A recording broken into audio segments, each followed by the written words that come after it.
Bom dia. Bom dia. Bom dia. Bom dia. Alguém me ouve? Bom dia. Bom dia. Tá baixinho, caramba. Vamos ver. Bom dia, bom dia. Bom dia. Bom dia, bom dia. Bom dia, Lisandra. Bianca, Karen. Sabrina. Júlio. Bom dia. Jassanã.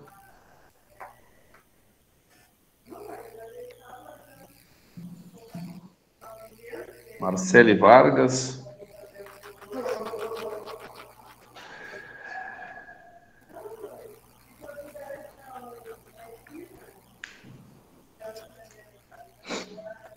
Bom, sejam todos bem-vindos, né? Para aqueles que eu não tive a oportunidade de me apresentar, sejam bem-vindos, Théo.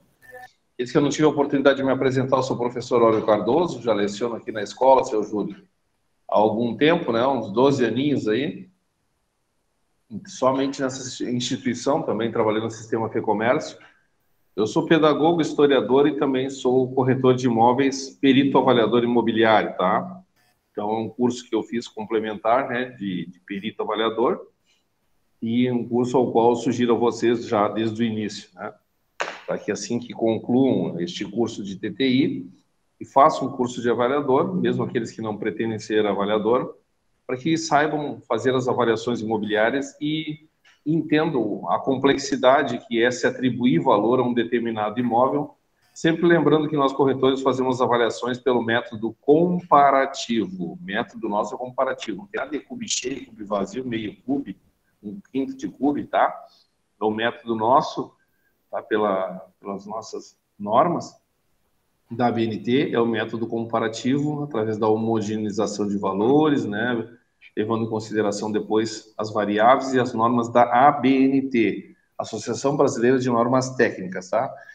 Já vou apresentando desde o início aqui, eu tenho poucos desses livros, são 6, 7 livros eu tenho hoje, do professor Luiz Portela Pereira, perito avaliador, conhecedor profundo do mercado imobiliário, né, saudoso, já se foi, já partiu para outro plano, tá?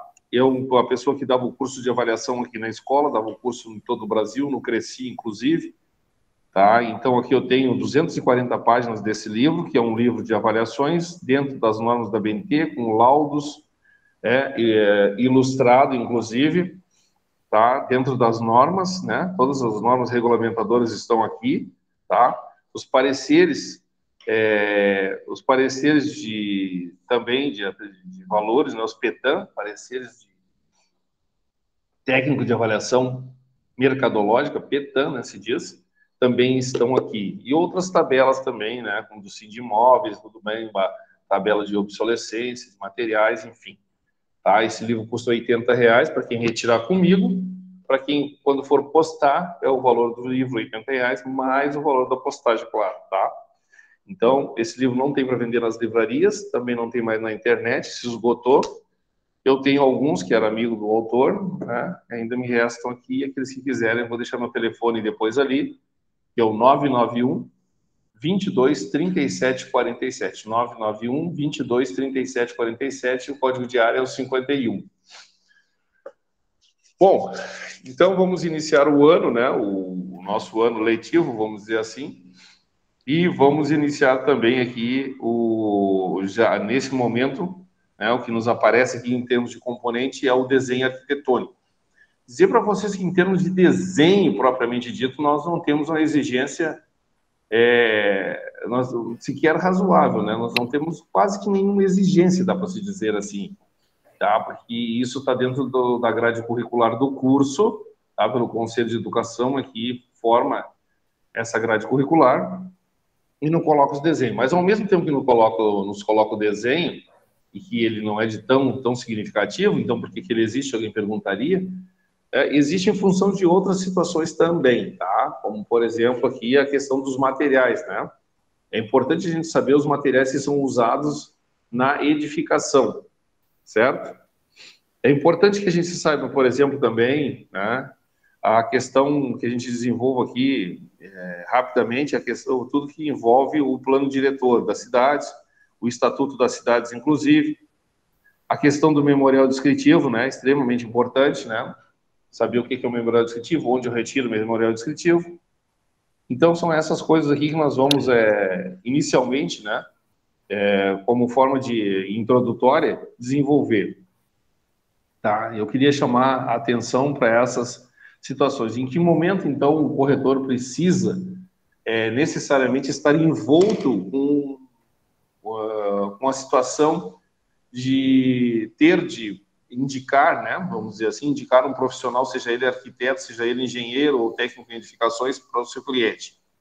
Naquele momento em que nós pegamos uma escritura pública, né, pegamos a escritura pública e observamos que existe ali um imóvel, né, existe um terreno, existe um imóvel, e que o imóvel não está, vamos dizer assim, não consta na sua totalidade. A área edificada não consta na sua totalidade. Ou seja, lá no local eu tenho 100 metros e aqui na minha escritura eu tenho 70 metros. Isso quer dizer que 30 metros não estão regularizados. Estou dando um exemplo hipotético aqui, poderia ser qualquer outra metragem. Tá? Então, evidente, né, que nós vamos chegar para o nosso cliente e vamos perguntar, vem cá, o que está aqui na sua escritura é o mesmo que está edificado lá, em loco, lá no seu terreno? Ele diz, não, eu fiz um puxadinho, eu fiz um aumento, eu fiz uma garagem, eu fiz um dormitório, e essa parte foi regularizada? Não, não foi, não consta na planta, né? A planta não apresenta essa parte aí, então, portanto, ele precisa de regularização. Fazendo a regularização, vai facilitar para que se possa, inclusive, oferecer o imóvel para financiamento, junto ao sistema financeiro da habitação. Que as pessoas possam buscar recurso, então, né, para adquirir o referido imóvel, tá? Nada impede, é verdade também, não dá para se dizer, não há impeditivo que se transmita o imóvel, mesmo que ele não esteja com uma área totalmente regularizada, tá? A pessoa que vai adquirir, evidentemente, irá adquirir somente aquilo que consta na escritura, ipsis literis, né, o que está na escritura, mas aquilo que foi edificado a mais estará irregular, vamos dizer assim, precisando de regularização. Portanto, em algum momento ele haverá de regularizar, ou não também, né? Ou não regularizar e o imóvel continuar com uma área diferente daquela que consta na escritura. Só que, como eu disse, né, há um certo prejuízo no que diz respeito ao financiamento, né, porque o banco, geralmente a Caixa Econômica Federal, que tem esses programas de habitação, eles, né, fazem toda a aferição, toda a medida, e evidentemente ela precisa bater com aquilo que está na escritura. Tem situações que eles deixam passar ali cerca de 20% ali, né, vamos dizer assim, e eles até, vamos dizer assim, não fazem olho grosso, mas eles deixam, né, ainda que se dê o financiamento com a metragem que esteja irregular, com um valor, uma área pequena, né, de 20%, portanto. Mas, de resto, é importante que esteja sempre regularizado. Essa é a dica que nós temos. Tá? Então, essa é a importância, né? A gente pega a escritura, vai olhar, quer saber se aquilo que está na escritura realmente está no local. Tá? Esse é um dos nossos papéis, né? Olhar a documentação e tudo mais. Bom, então passamos essa parte aí. Alguma dúvida? Outra coisa que nós temos que entender é o seguinte, né? Surgiu em 2001, 2005, o Estatuto das Cidades. Tá? O Estatuto das Cidades veio para quê? Veio para regulamentar a questão, né, as áreas urbanas das cidades, a questão das áreas ribeirinhas, áreas de preservação permanente, áreas de preservação ambiental. Né? Então, regulamentar toda a questão urbana das cidades, ou seja, tentar reorganizar, né, tentar dar um norte, né, para aquelas edificações. Então, colocar um regramento, né, nessas situações que são bastante distorcidas, porque estão em áreas, muitas vezes, né, e são de preservação permanente, preservação ambiental, enfim. Então, o Estatuto veio para ordenar, para reordenar todas as questões que envolvem as políticas urbanas, vamos dizer assim, né, do que atinentes à construção, à edificação. A partir daí, todos os municípios do Brasil tiveram que fazer o seu plano diretor baseado, né, calcado calcado em cima do Estatuto das Cidades. Então, cada cidade fez o seu plano diretor, né, justamente sustentado, né, na lei que é o Estatuto das Cidades. E o que é o plano diretor? O plano diretor nada mais é do que a regulamentação, né, como se dá, né, todos os critérios para se desenvolver a arquitetura, né, a construção, todas as normas construtivas das cidades estão no plano diretor. Quem faz? Quem faz são os legisladores, né? São alguns contratam técnicos e tudo mais, são eles que vão desenvolver um plano diretor de acordo com as características da cidade, levando em consideração a geografia, o estudo de solo, o impacto ambiental, uma série de outras coisas, né? O patrimônio histórico, se houver, né? Então, tudo isso é considerado no plano diretor. Então, novamente, o plano diretor, ele regra todas as situações que envolvem a edificação numa determinada cidade, tá? Essa é a função do plano diretor. Então, o Estatuto da Cidade seria a Constituição Federal. O plano diretor seria a Constituição Estadual, logo abaixo, tá? Então, falamos aí, né, no que tange ao regramento das edificações, tá? Bom, outra situação também, a gente sabe que muito se vende na planta, né?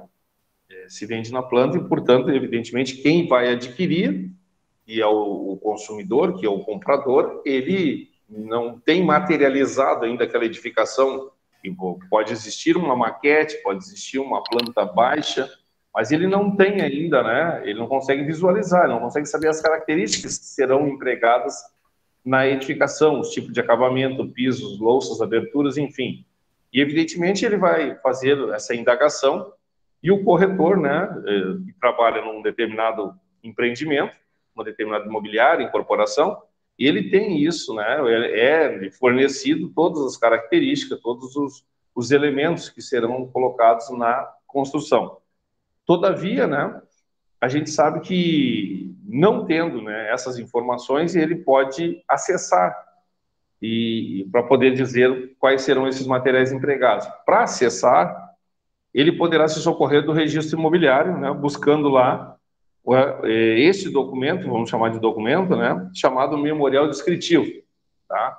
Memorial descritivo. Então, o memorial descritivo vai trazer ali os tipos de abertura, os tipos de louça, os tipos de piso, o tipo de textura, a resistência dos pisos que serão colocados na edificação. Evidente que quem compra na planta, ele não tem essa informação prévia, né? E ele quer saber, mas as aberturas vão ser de quê? Em madeira? Já não se coloca mais, né? Em madeira, né? Em PVC? Possivelmente, né? Pode ser em PVC, pode ser em que mais? Em metal, pode ser em alumínio, né? Bem provável também, alumínio é muito usado com vidro, né? Mas, enfim, ele precisa tomar ciência daqueles materiais que serão empregados. E aí, para isso, o corretor, né, se não tiver as informações, é claro que terá, ele poderá ainda se socorrer do memorial descritivo. Ele mesmo pode ir no registro imobiliário e tirar o memorial descritivo daquele empreendimento, né, fornecendo o endereço, né, simplesmente ele conseguirá tirar. Bom, então está aí o memorial descritivo. Outro documento que ninguém fala, e nem no curso se falou, e nem no nosso aqui se falou também, a não ser através de mim, e não é nenhum mistério, né? É a questão da ADM, né? Anotação de Diretriz Municipal, ADM. De administração, ADM. Anotação de Diretriz Municipal. O que significa? Bom, significa o seguinte, se eu quero tomar uma informação daquilo que eu posso edificar em determinada região do município onde eu vivo, onde eu estou trabalhando, eu tomo essa informação, eu posso tirar no site da prefeitura, mas se eu quiser essa informação por escrito, eu vou pedir uma ADM, tá? A ADM vai dizer os índices construtivos que poderão ser edificados numa determinada região. Então, eu estou comprando um terreno, né, ao lado de um prédio. Eu tenho a intenção de fazer uma determinada edificação com determinado gabarito de altura, tá? Então, para eu saber qual é o gabarito, eu preciso tomar essa informação junto à municipalidade. Para isso, eu vou tirar uma certidão, né? um ADM junto à prefeitura. Porque eu não posso construir sem... Bom, evidentemente, se for construir e contratar um engenheiro, ele mesmo vai se encarregar disso. Mas, num primeiro momento, se eu sou investidor e tenho a pretensão de fazer usar um determinado gabarito de altura, fazer um prédio de 12 andares, 14 andares, eu preciso saber se o plano diretor da cidade aceita esse determinado gabarito, né? Então, para isso, eu vou tirar uma certidão, um ADM. Já aconteceu aqui na cidade, e já aconteceu também no município de Porto Alegre, num caso bem assim, que chamou muita atenção, de alguém que adquiriu, né? Adquiriu um terreno e depois, quando mandou para o engenheiro para fazer o seu projeto, para executar, para fazer a planta, né? Para fazer o projeto propriamente dito e depois a execução, o engenheiro lhe disse o seguinte, né, que não era possível fazer em virtude do gabarito de altura e em virtude ainda que existia uma chamada fachada listada, né?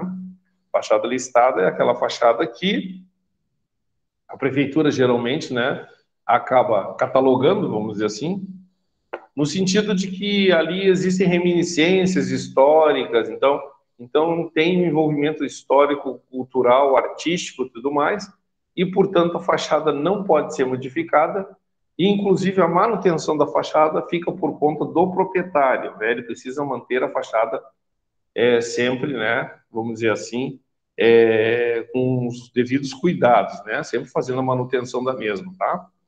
Então, houve um problema. Se ele tivesse tirado essa informação junto à prefeitura, ele não teria, vamos dizer assim, esse dissabor, né, de saber que não pode mexer na fachada e que não pode executar o projeto que ele tinha em mente, tá? Só foi saber, evidentemente, depois que já havia adquirido. E aí o engenheiro, então, ele informou, né, porque o engenheiro vai tomar essas informações e aí acaba, né, se deparando com com essa situação, né? Então tá aí, falamos então do memorial descritivo, né? Um outro profissional também que geralmente a gente se socorre aqui, além dos engenheiros, arquitetos, a gente indica, né, na realidade, é o chamado topógrafo, né? O topógrafo também que está no Conselho Regional dos Engenheiros e Agrônomos, ele é do CREA, tá? O topógrafo é o sujeito que faz o levantamento topográfico, levantamento planimétrico, planialtimétrico, tá? E às vezes é preciso conferir divisas, né? Às vezes os terrenos, os lotes estão sem vizinhos, sem lindeiros, né? Ou não estão demarcadas as divisas ainda, é necessário se contratar um topógrafo porque ele, né? Então coloque ali as divisas, né? Estabeleça as divisas através do levantamento planimétrico, né? Bom dia, Francisco. E isso também, evidentemente, ele vai também confeccionar um mapa que vai assinado por ele junto com o seu CREA, né? Com o seu registro, tá?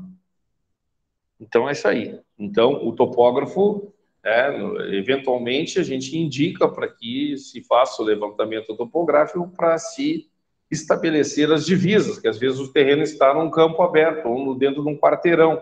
E a gente sabe que ele tem 10 por 30, porque está na matrícula do imóvel, mas não sabe onde começa o 10, né? Onde estão os 10 metros de frente e onde está a profundidade, exatamente, né? Então é importante, né, que a gente indique um topógrafo, tá? Só indique, porque não é nosso papel estar medindo, não é nosso papel estar puxando o treino, a não ser que seja para o nosso consumo, né?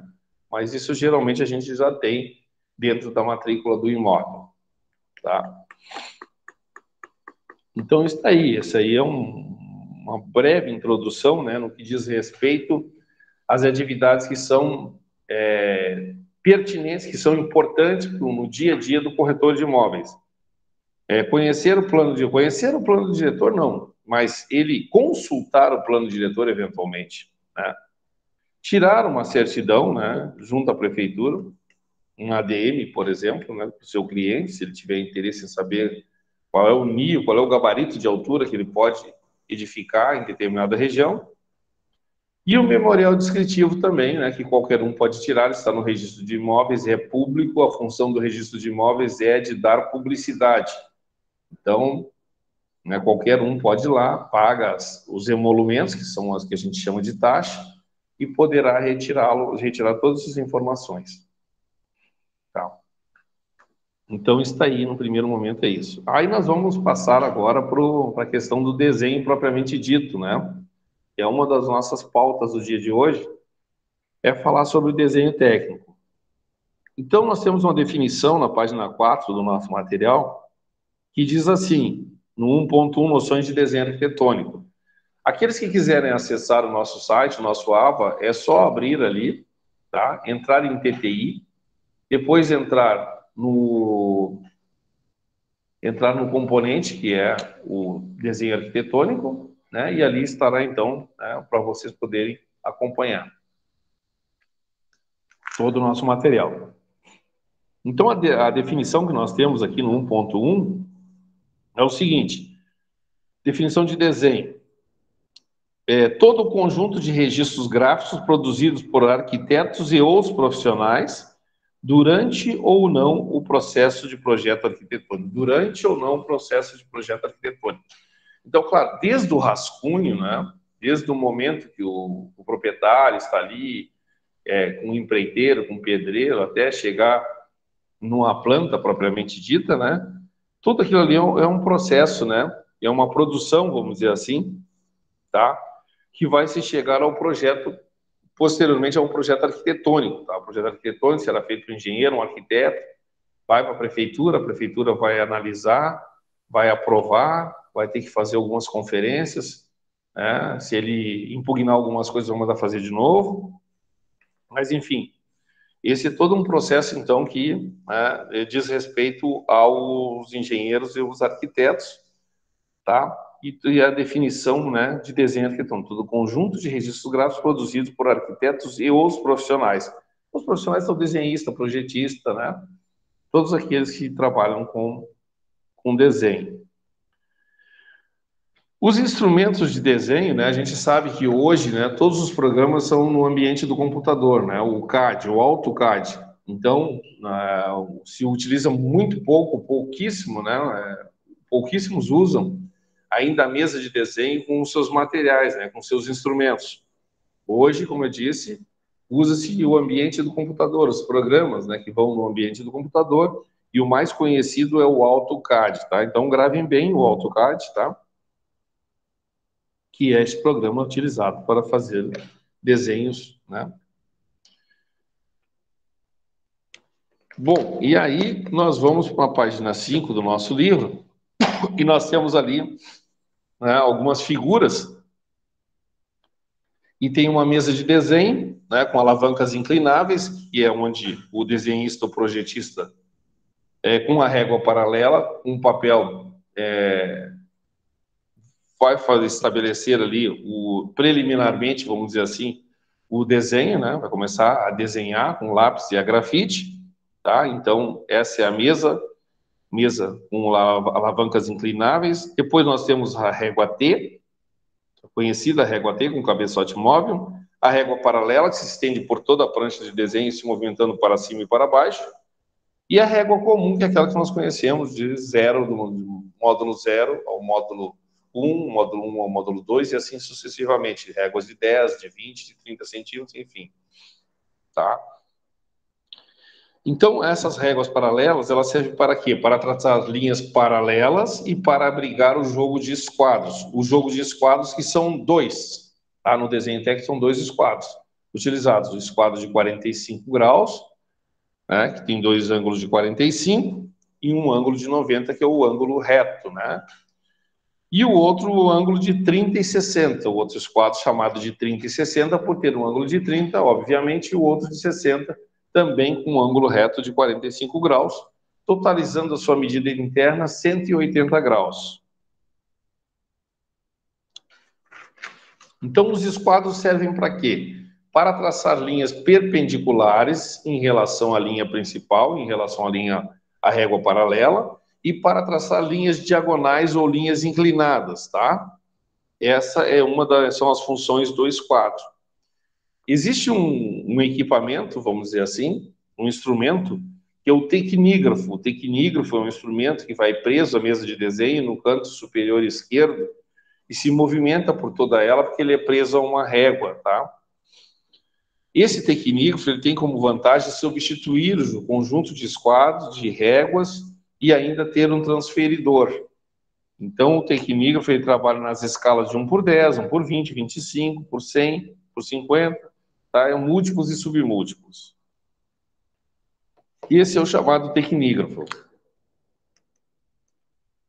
Depois nós temos o compasso, né? O compasso não tem outra finalidade a não ser fazer circunferências. No desenho técnico a gente usa circunferências, não é redondos, não é bolas, é circunferências, tá?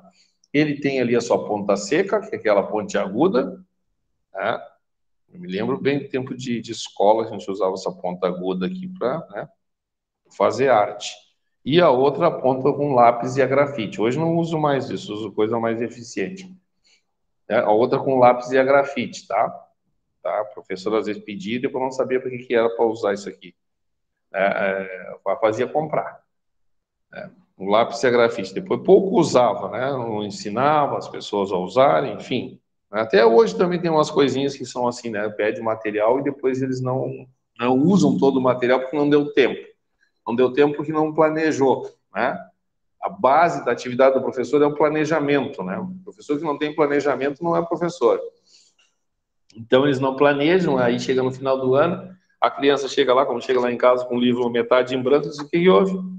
Ah, não deu tempo. Mas são 200 anos letivos. Tu vai jogando esse material dentro daquele tempo, né? E vai desenvolvendo. Que não fizeram em sala de aula, vai trazer como tarefa na próxima aula. Mas vamos lá. Então, nós temos aí o compasso, né, que serve para fazer circunferências. Depois nós temos o lápis e a grafite. A gente sabe que o lápis e a grafite, eles possuem letras ou números, né, para dizer da sua resistência, né? Quanto mais resistente, né, estão nas letras mais elevadas, vamos dizer assim. E os menos resistentes estão nas letras menos elevadas. Aqui nós temos uma convenção que pode ser em letra, como eu estou dizendo, ou em números também. Então, os lápis, no primeiro momento, em letras, né? Os Bs são os macios, tá? Então, o B1, o B2, o B3, o B4, o B5. Então, quanto mais macio em relação a ele mesmo, maior é o número que está ao seu lado. Quanto maior o número, voltando, maior é, né, a maciez, no caso do B, em relação a ele mesmo. Os rígidos estão na letra H, na oitava letra do alfabeto, da mesma forma. H sozinho, ou H1, é o mais rígido em relação ao 2H, em relação ao 3H. Ele vai ficando menos rígido em relação a ele mesmo à medida que o número do lado vai aumentando. E os lápis de dureza intermediárias, que são o B, porque é sozinho, então o B aparece aqui também, que ele é macio, e aparece aqui, parece contraditório, mas como ele é o B sozinho, ele é o intermediário. Depois ele é híbrido com o H, que forma o HB, que é o mais usual, o HB, que é aquele que tem a pontinha mais grossa, né? E depois o F também, sai um pouquinho fora da curva, tá? Então eles podem ser dados também em números, como a gente vai ver logo em seguida. O número 1 equivale a 3B, o número 2 equivale ao B, que é um B bastante usado. O número 3 equivale ao F, que é o bastante resistente. O número 4 equivale ao 2H, que é o rígido. O número 5, 4H, que é o rígido, não tão rígido como em relação ao 2H. E o número 6 equivale ao 6H, que também é rígido e menos rígido que os anteriores, porque ele é o 6. Então, ele é menos rígido que o 5, 4, 3, 2, 1. Tá? Então, aí, a gente sabe que os lápis, né, são dados em letras ou números.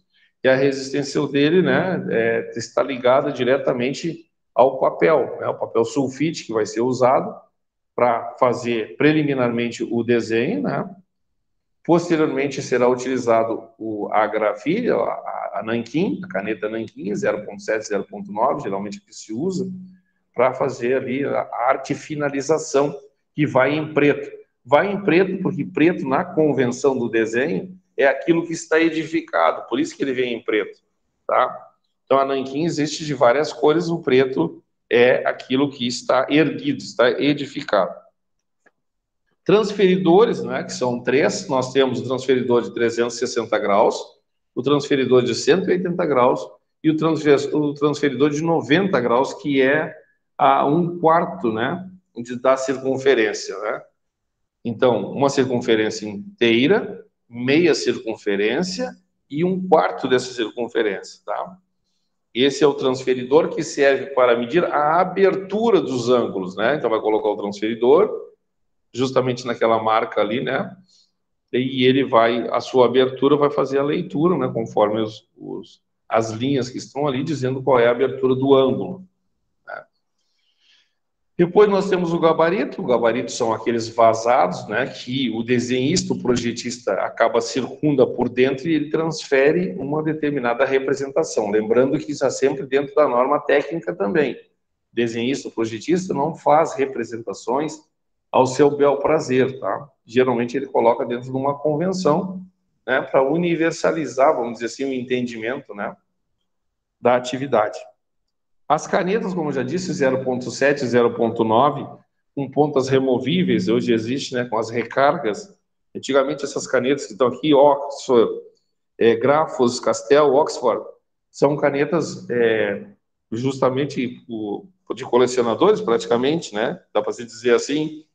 Não se utiliza mais, já faz muitas décadas, inclusive. E as tintas, né? As tintas nós temos aquarela, guaches, aquarelas, mas a mais utilizada aqui é o nanquim para como eu disse, para arte finalizar, a nanquim preta. Os papéis e suas dimensões, aí vai importante, no desenho técnico, o módulo menor é o A4, que é a folha de xerox, vamos dizer assim. A folha A4 é aquela folha que a gente chama de xerox. Não é a folha de ofício. A folha de ofício é uma folha que tem umas dimensões superiores à folha A4. A folha A4 ela tem 210 por 297. Ou seja, 210 o quê? Milímetro por 297 milímetros também.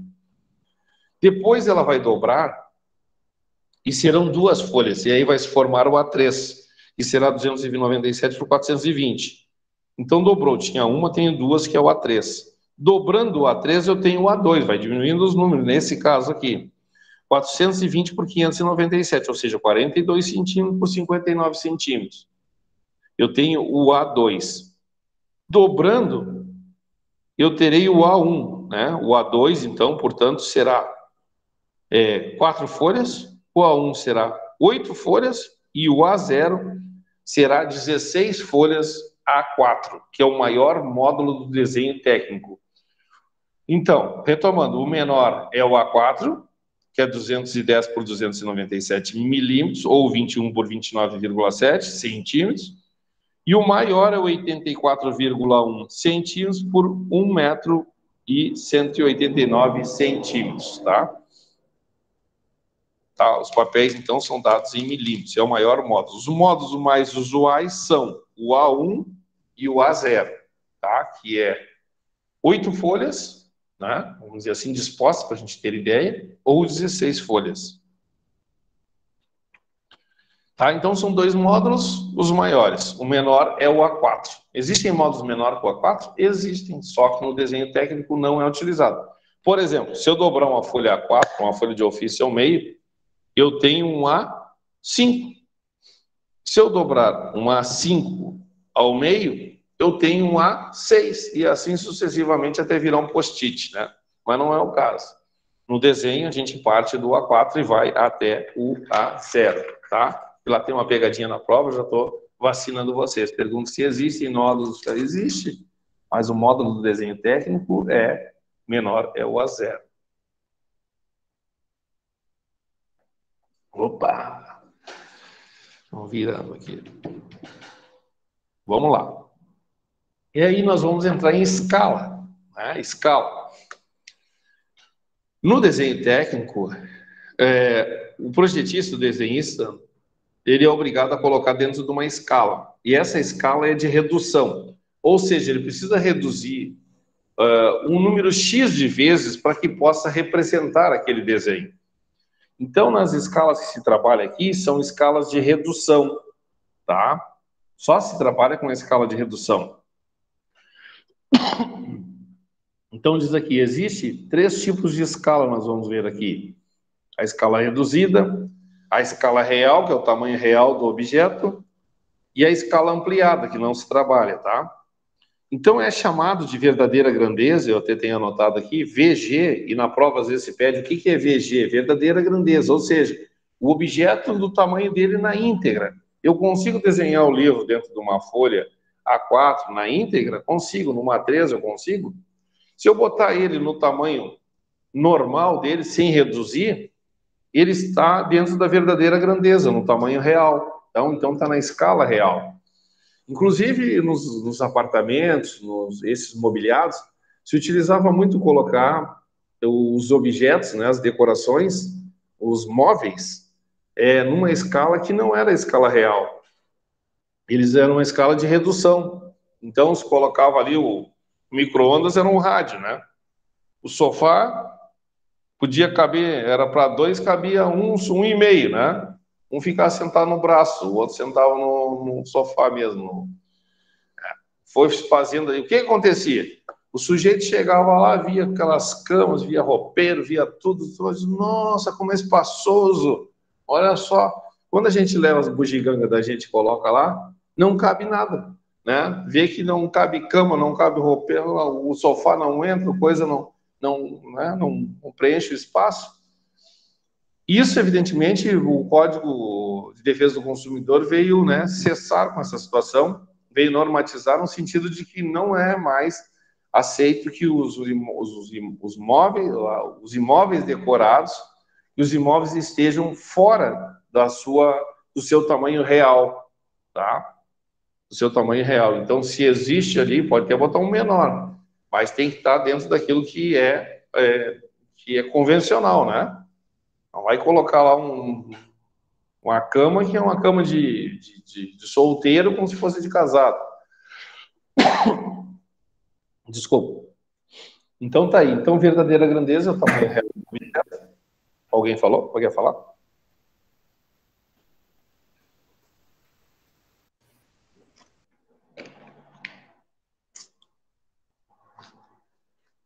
Bom. Então tá aí a escala de redução, né? Escala de redução ou escala, também a verdadeira grandeza do tamanho real, ou escala natural, também alguns chamam, né? A escala normal, assim, é o natural, ou a verdadeira grandeza, que é do tamanho real do objeto. Tipos de escala, né? Escala para plantas e arruamentos, para edifício, 1 por 100, 1 por 200, 1 por 500, 1 por 1000, isso quer dizer que ele foi reduzido 1000 vezes. 1 por 50 foi reduzido 50 vezes. 1 por 100 foi reduzido 100 vezes para poder representar. Bom, se eu vou representar um prédio, né, um conjunto de apartamentos, eu preciso colocar dentro de uma escala que eu consiga, que as pessoas consigam visualizar. Se eu fizer isso numa escala de 1 por 50, as pessoas não vai sobrar, não vai ter como, né? O desenho vai ficar grande em relação à folha. Então, é como um mapa, né? A cartografia, se ela quer mostrar somente uma parte, ela dá destaque para aquela parte, mas se ela quer mostrar o conjunto, ela precisa reduzir muitas vezes, né? Às vezes milhares de vezes, para que as pessoas possam, então, entender, visualizar, né? Buscar ali o seu objetivo. Então, os tipos de escala, né? A gente vai ver ali, né? O objeto ou grandeza representa sempre o denominador da fração, ao passo que sua representação gráfica corresponde ao numerador, que é o primeiro número, né? Assim, quando dizemos que um determinado desenho está na escala 1 por 50, equivale dizer que o objeto ou grandeza é 50 vezes maior que o representado por esse desenho. Então, se eu digo, ó, esse copo aqui, ele está na escala 1 por 50, né? O tamanho real dele seria 50 vezes maior que isso aqui, para dar um inteiro, né? Então, claro, ele só reduziu para que, como eu disse, a gente possa visualizar. Mas aqui tem um exemplo aqui, ó, claro, clássico, da página 7, no 3.4, quando diz escalas numéricas. Ele fala aqui, ó, um exemplo, numa escala de 1 por 50, temos um objeto reduzido 50 vezes, tudo bem. Diante dessa afirmação, podemos dizer que um desenho na escala 1/50 é maior em tamanho do que o objeto desenhado na escala 1/100. Sim, ele é maior que na escala 1/100, que da escala 1/100. Pois na primeira ele foi reduzido 50 vezes e na segunda 100 vezes. Tá? Então tem um exemplo clássico aqui, ó. Ele dá a medida 4 metros e pergunta quanto é 4 metros na escala 1/50. Né? Se ele está dando em metros, eu preciso converter para centímetros, tá? O que vai acontecer? Eu sei que 1 metro é igual a 100 centímetros. Tranquilo. Isso é só... Pegou a fórmula aqui, pode ser botar o que quiser de metragem ali. Logo, 4 metros é igual a 400 centímetros. Qual é a escala que ele está nos fornecendo a título de informação? 50. Então, 400 dividido por 50 vai ser 8. 8 o quê? Centímetros, tá? 8 centímetros. Isso quer dizer o quê? Que a cada 8 centímetros que o desenhista, o projetista, o arquiteto, o engenheiro traçar, ele estará representando, então, 4 metros. Então, se ele fizer 8 centímetros, é 4 metros. Se ele fizer 16 centímetros, é 8 metros. Né? Se ele fizer 24 centímetros, é 12 metros, e assim sucessivamente. Tá? Então, se cria ali uma convenção, né? Porque se imagina se o cara for fazer só no papel, né? Não conseguiria se não fizesse essa conversão para escala. Né? Tá? Então, isso aí é a forma de representação. Pegando essa fórmula aqui, qualquer uma, né, vai servir para a gente fazer a prova. Eles também podem dar em centímetro, aí nós vamos fazer o processo inverso, né? Nós vamos multiplicar por 50 e vamos dividir pela escala, tá? Pela metragem. E vai dar certinho também, tá? Pode dar o contrário, tá? Que são as provas que nós temos lá. Na página 10, nós temos a posição do papel. Posição do papel. Posição do papel.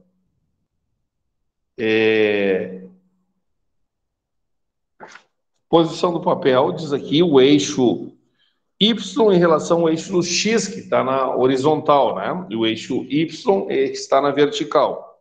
O que quer dizer com isso? É simplesmente o que eu vou falar. Tem um monte de coisinha aqui, XM menos XM minúsculo, que é maior do que YM, menos Y maiúsculo, M minúsculo, mas a realidade eles querem falar assim, sempre que o eixo maior da folha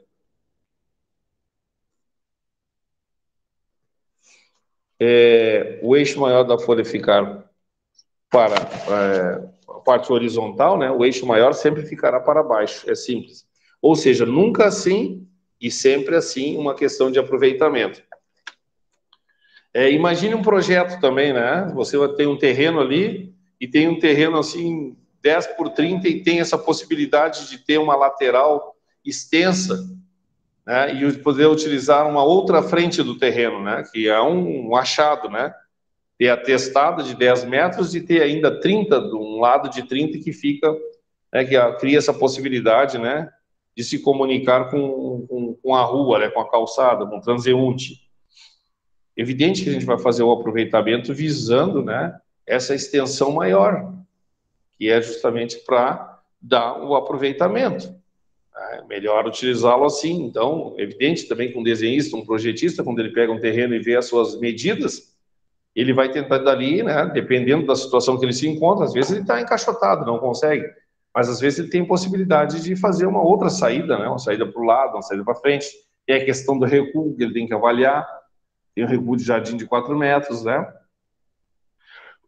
Tem a questão das aberturas também, que ele precisa fazer o recuo de 1,5 metro, para onde ele vai colocar a abertura. Então, é evidente que o projetista, o desenhista, ele tem que estar atento a essas coisas, né? A questão da orientação solar, da posição solar, né? Isso são situações importantes que precisam ser vistas, sim. Em seguida, nós vamos falar, então, disso aí, de cotas, né? Cotas são... Alguém tinha perguntado ali alguma coisa, eu deixei passar, mas não foi por falta de zelo. Foi a rapidez mesmo, né? Ele pediu uma informação e eu não... Fez uma postagemzinha rápida ali, mas eu não consegui. Se conseguir falar no ponto, eu talvez consiga elucidar.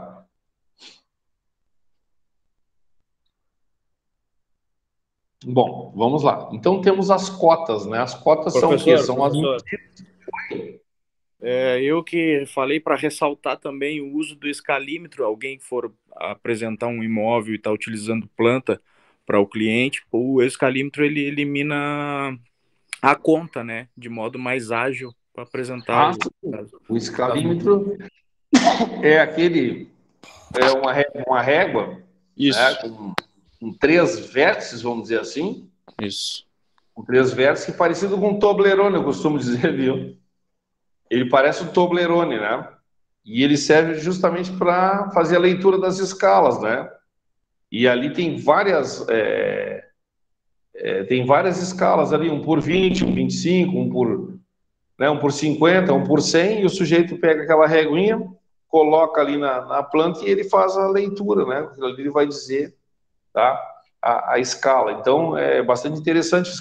Tem muitos instrumentos, mesmo quando se utilizava os instrumentos, eu nunca entendi muito bem, porque eles não falavam aqui no normógrafo e outros tantos, mas, enfim, eu acho que aqui eu não tinha nem necessidade de falar nesses materiais, porque hoje já não se utiliza mais, e para o corretor de imóveis, ele não tem necessidade de conhecer desenho, a não ser fazer a leitura da planta baixa, aquela leitura da planta comercial, que geralmente vem de forma mais didática, assim, mais simples, dentro dos encartes, né? Ele não tem necessidade, porque não é a nossa atividade isso aqui, né? Como não é a nossa atividade conhecer direito e legislação profundamente, a não ser naquele primeiro momento que a gente faz análise de risco, depois a gente não tem que conhecer súmula, por exemplo, ele não tem que conhecer, aí já está num outro nível, num outro debate, já não é mais conosco. Como topografia não é conosco, né?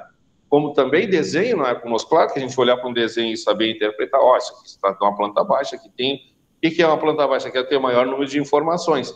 Isso basta para a gente. Aqui está as aberturas, os pisos, as louças, tudo mais, tá? Dá uma noção. Isso é importante. Mais que isso, não é, né? Não tem o porquê, né? Fazer isso tudo. Obrigado pela contribuição. E eu estou com a mãozinha ali, levantada aqui da colega. Professor, me diz uma coisa, eu não consegui localizar onde o senhor está lendo esse material aqui, onde o senhor... Pode dar o caminho novamente para mim ir pelo site? Eu estou na página 10, no 3.7. Não, para mim chegar na apostila. Onde é que eu entro aqui? Tem que entrar no Colégio UniRS aí, né? Tá. Colégio UniRS, o AVA, né? Conseguiu clicar aí? Sim. AVA. Aí vai abrir a página, aí tu vai no TTI. Uhum. E aí tu vai no componente, que é desenho arquitetônico. E clica. Tá. Conseguiste abrir? Sim. E aí eu tô aí na página 10 ou no 3.6. Uhum. Obrigada. Por nada, Sabrina. Então as cotas são as medidas reais, né? Feito o desenho, feita a planta, a gente vai colocar as metragens reais, né, para a planta. Utilizando-se setas ou utilizando-se setas ou flechas, né? Ou aqueles com linhas nos seus cabeçotes, nas suas extremidades, para delimitar um ponto a outro, uma distância a outra. Então, um terreno de 10 por 30, né? De um limite numa flechinha, um tracinho na cabeça, que quer dizer que ali é o limite, até o outro fechando 10, e de profundidade 10, 30, né? Também começa com, né, de uma extremidade a outra, formando 30 metros, 300 metros quadrados. Então, 10 por 30, 300 metros quadrados. Geralmente os terrenos são retangulares, dificilmente são quadrados exatamente, né? Geralmente são retangulares. Não são disformes, exceto zonas rurais. Quando a gente trabalha com zonas rurais, a gente trabalha com muita coisa lá que parece um ovo quando ela tira na chapa, assim, né? Aí o cara diz qual é a metragem. Aí se eu vou saber, né, cara? Porque lá, ó, se estende para lá, vai até o riacho, vai à beira do mato, vem aqui na cerca, vai aqui, como é que eu vou saber? Só um levantamento topográfico para poder dizer qual é a metragem daquilo ali, porque a gente não consegue. Aí eles vão colocar ali, né, vão usar os equipamentos e vão conseguir dizer para já ferir. Em zonas rurais, geralmente, a gente se costuma, o módulo rural é de 2 hectares. O que acontece? Geralmente, a pessoa tem um todo lá, né? Ele não vai desmembrar, porque ele não pode desmembrar. Por que ele não pode desmembrar? Porque se ele desmembrar, dá característica de condomínio. E desmembrar, e para ser condomínio, ele tem que acessar a municipalidade, preencher os requisitos do plano diretor da cidade. Tá? E mais a lei federal. Então, o que diz a lei? A lei federal diz o seguinte: desmembrar por conta própria é crime. Então, o que o sujeito faz na zona rural? Ele vende uma fração ideal dentro do todo. A propriedade é minha, eu vendo para a Sabrina um pedaço, vendo para ti outro, vendo para o João, o Júlio outro, para saber, né?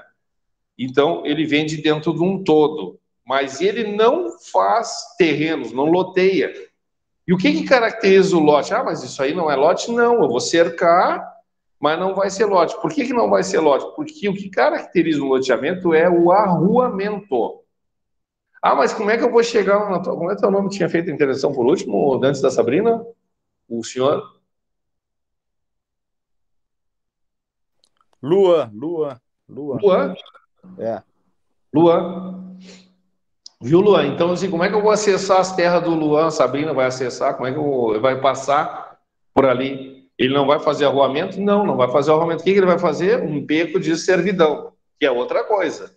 É servidão. Servidão não é rua, porque rua caracteriza, quer dizer, se o cara então pegar na zona rural, ele não pode, via de regra, pegar e começar a fazer terreninhos. Ah, mas em zonas rurais aí, Gravataí, Viamão e outras cidades, existem sim aqueles sítios de lazer, né? Que aí é uma outra coisa, uma outra forma, aí pode sim, de forma de é como se fosse condomínios, né? Que eles não têm escritura pública, né? Que é feito dentro de um todo também, e eles fazem uma convenção ali, mas também não é um loteamento. Quando ele passa a ser loteamento, ele deixa de ser rural e passa a ser urbano dentro da zona rural. Olha só, isso eu já li bastante, viu? Viu, Luan? Então, quer dizer, existe um imóvel urbano dentro de uma zona rural. Sim, por quê? Porque se tornou urbanizado. Ele foi loteado, então ele está na zona rural, mas ele tem características de urbano, ele paga IPTU, mesmo estando em zona rural, porque se tornou loteamento. O inverso também, aí é o mais curioso, também é verdadeiro. Eu posso estar ali do lado do shopping center, ali na cidade, aqui em Porto Alegre, e estar numa zona rural, como tem ali perto do Iguatemi, por exemplo. Tá? E ali o sujeito utiliza para plantar, né, para desenvolver a agricultura, tá? Familiar ali, e produção de verduras, de legumes e tudo mais. E, portanto, ele guarda, por essa especificação, por essa atividade, ele passa a ser zona rural dentro de zona urbana, ele vai pagar o ITR estando dentro do município de Porto Alegre. Ele vai pagar o ITR.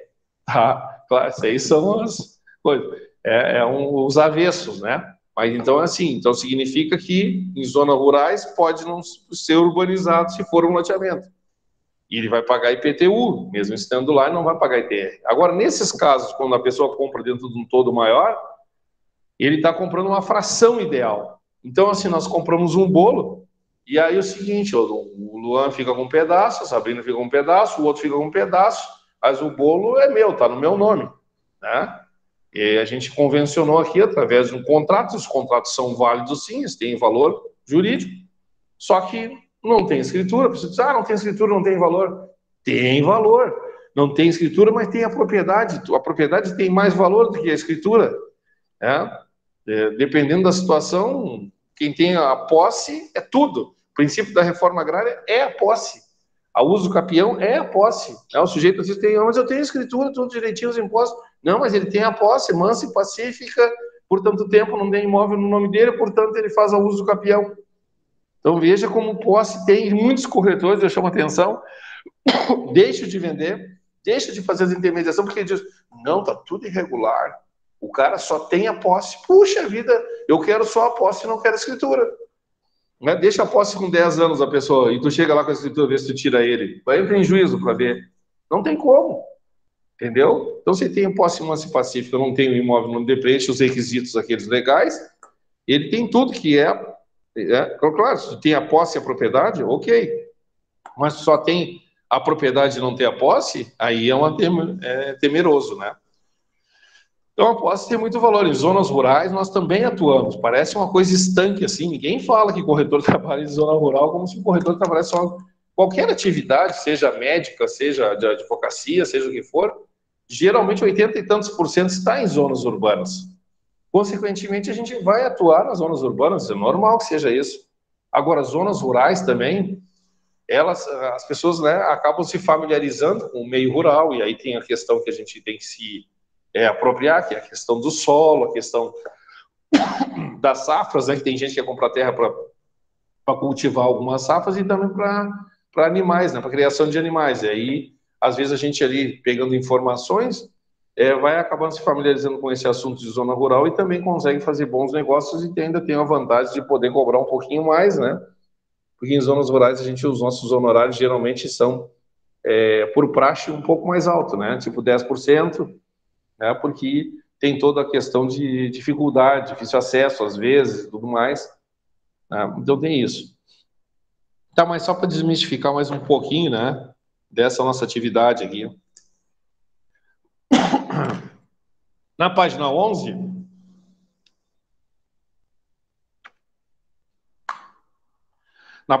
a gente tem o terreno, os elementos da construção. Né? O terreno, a localização. Né? Quando a gente fala de avaliação, eu falava no início da aula, do professor Luiz Portela Pereira, aqui do livro de avaliação, o primeiro critério que nós temos que entender é o seguinte, é a localização. Esse é o principal requisito numa avaliação. O principal item, né, é este aqui. A localização é o principal diferencial em relação a qualquer outra coisa. Os imóveis podem ser muito parecidos, podem ser muito semelhantes, né? Pode ter a mesma qualidade na edificação, todavia, se ele não estiver bem localizado, né? Não tiver a mesma localização, é ela que vai fazer a diferença. E para que a gente estabeleça a localização, é importante numa avaliação, é importante dizer que os imóveis só podem ser comparados, que é o nosso método comparativo, se eles estiverem na mesma região. Porque é um erro crasso comparar o imóvel da Zona Sul com a Zona Norte, da Zona Norte com a Zona Leste, com a Zona Oeste, enfim. Eu tenho que comparar da mesma região, preferencialmente no mesmo bairro e preferencialmente, se der, na mesma rua e do mesmo lado, se for o caso. E mesmo assim, eles não serão iguais, que terá a questão da altura, da idade do prédio, né, da área, do acabamento, do padrão construtivo. Então, tem um monte de coisa que vai diferenciar. Mas o principal é a localização. E para se homogeneizar, para chegar perto, porque a gente não consegue, nos imóveis não tem iguais, nem no mesmo prédio não é igual, nem no mesmo andar não é igual, porque tem a questão da orientação. Para que a gente possa chegar perto de homogeneizar, é preciso pegar, né, vamos dizer assim, amostras. E essas amostras é uma quantidade X, uma quantidade de 6. Quanto mais amostras, melhor para poder depurar. Então, eu quero saber quanto é um imóvel lá no bairro Menino Deus. Muito bem. O que é o imóvel que eu estou? É casa ou apartamento? Ah, é apartamento. Beleza, apartamento. Quanto? Então, eu vou ver. Eu tenho um apartamento de 80 metros, custa 300 mil. Eu tenho um apartamento de 90 metros, custa 320 mil. Eu tenho um apartamento de 100 metros, custa 300 mil. Eu tenho outro de 100 metros, custa 400 mil. Opa, esse saiu da curva. Esse eu vou descartar. Eu tenho um apartamento de 100 metros, ele custa 60 mil. Também saiu da curva para baixo. Descarto. Né? Porque eu vou pegar o miolo, o centro, aquilo que mais é o que mais aparece, é o mais próximo. Quando destoa tanto para cima como para baixo, eu descarto essas amostras.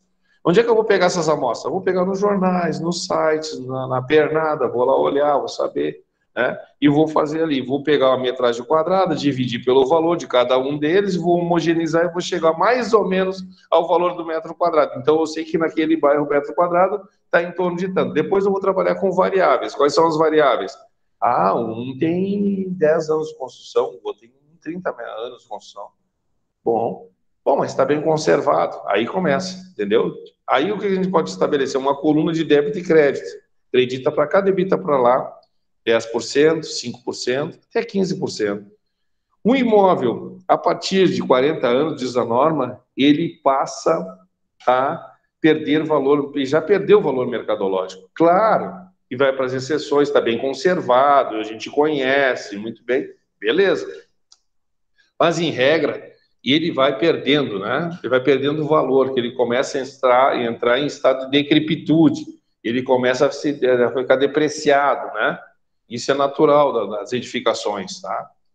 Exceto essas situações de extrema, de boa conservação, tá? Então, a localização é o principal, e a localização está ligada a quê? Está ligada à prestação de serviços, né? Às vezes o cara está um baita lá num conjunto habitacional, num apartamento, e precisa comprar ali, não tem farmácia, não tem mercado, não tem shopping, não tem nada no entorno, não tem transporte. Então, isso realmente, né, os serviços, eles geralmente, né, eles sugerem que eles estejam cerca de 200 metros aproximadamente, né, da localização do imóvel.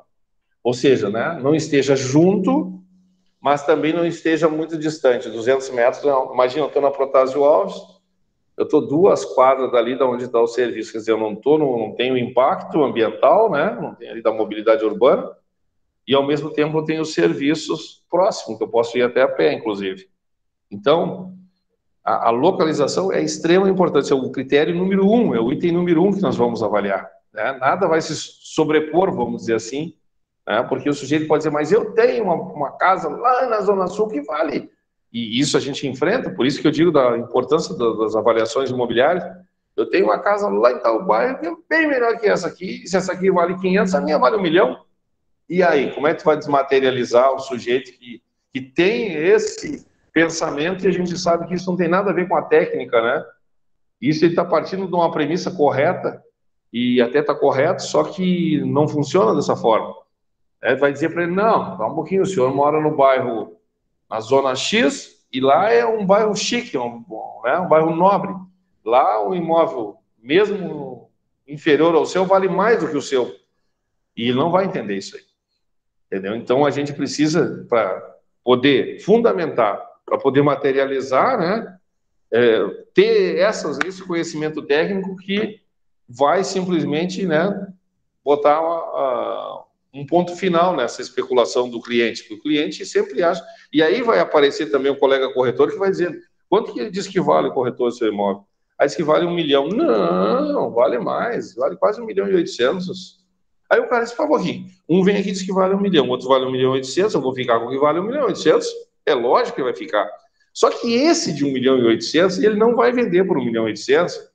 Mas ele também deve saber que não vai vender, mas ele vai ficar jogando. Vai aparecer um de 1.500.000, daqui a pouco ele vai dizer que apareceu 1.300.000, e ele vai chegar no mesmo 1 milhão que o outro tinha dito. Entendeu? É uma esperteza, uma malandragem que é para tu captar o imóvel, ficar e vai ficar jogando. Aí quando ele perguntar, tá, apareceu aquele de 1.500.000? Não, aquele não ligou mais. Agora o que ligou é de 1.100.000. Ah, mas 1.100.000, pois é. Ah, aí não ligou mais, agora só tem de 1 milhão. Mas então vou nesse de 1 milhão mesmo. E dá a mesma coisa. Entendeu? Então, essas espertezas, e aí só o dia a dia de cada um de vocês, e muitos de vocês já estão no trecho, é que vai deixar a gente, né, forjado. Então, esse tipo de esperteza. E aí, para o cliente dizer, se vale 1.800.000, eu tenho aqui, nessa mesma região, um apartamento por 1.500.000, por 1.200.000, com a mesma metragem, mais novo que o seu. Por quê? Mas por que? Porque esse aqui é mais novo, porque esse aqui tem altura privilegiada, o seu está no 2º andar, no 3º andar, e este está no 10º andar, e a altura também influencia e agrega valor ao imóvel. E ele tem uma orientação do leste, nos cômodos principais, e o seu está para o lado do sul. Né? Um está nordeste, o outro está sul, então, quer dizer, tem muito para se colocar aí. Isso se a gente não fosse pegar outros fatores que eu nem quero colocar aqui, tá? Mas veja como a complexidade de se avaliar e a importância, né, de poder se fundamentar, né, para o nosso cliente que o imóvel não vale aquilo que ele está dizendo. Primeiro, que ele não conhece. E segundo, nós temos que deixar claro que nós conhecemos, né? E aí, então, a gente está baseado e fundamentado em cima da norma, né?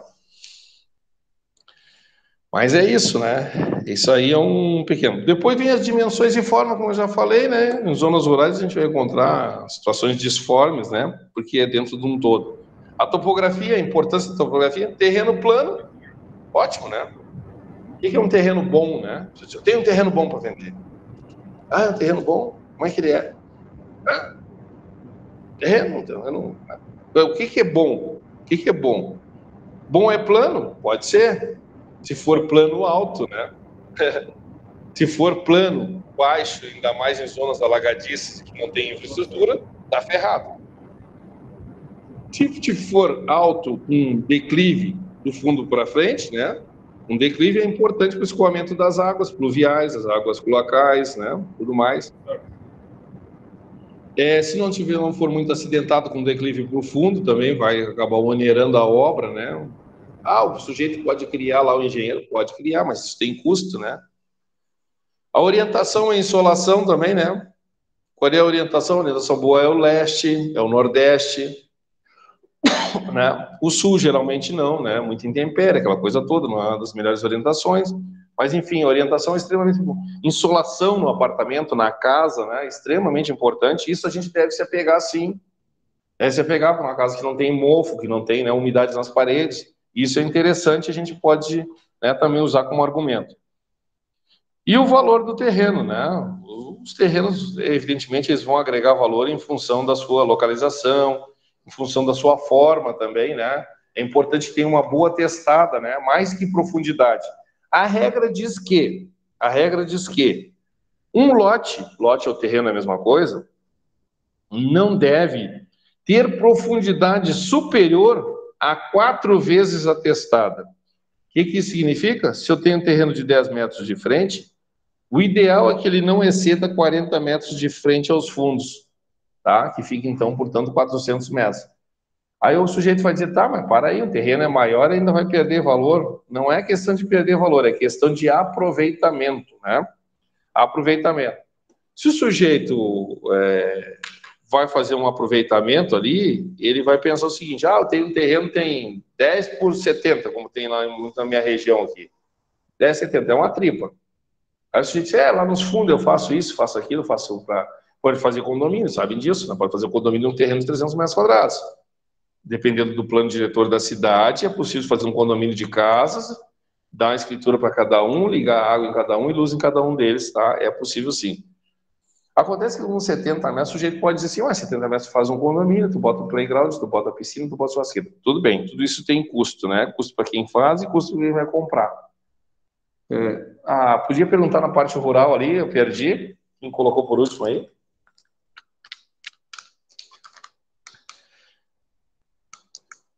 Podia perguntar?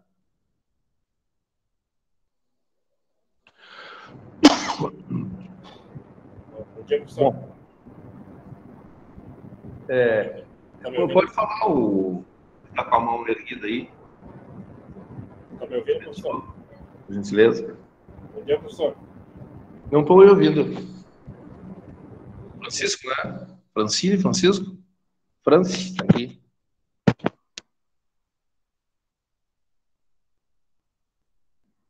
Pode falar, estou lhe ouvindo.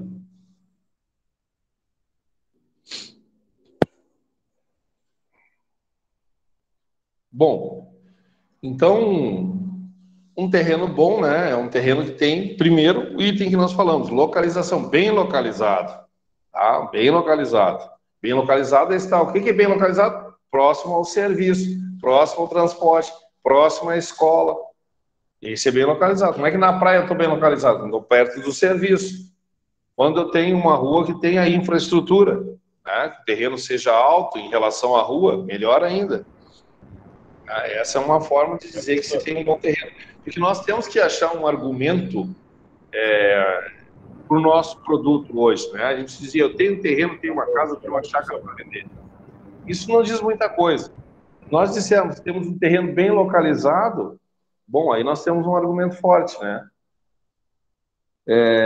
Um argumento forte dizer isso. Caso contrário, nós estamos, né, fazendo chover no molhado, porque muitos têm para vender.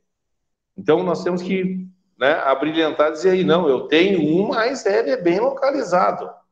Né, com infraestrutura, com transporte, com escola nas proximidades, opa, aí chama atenção. Caso contrário, é a mesma coisa que os outros têm para vender.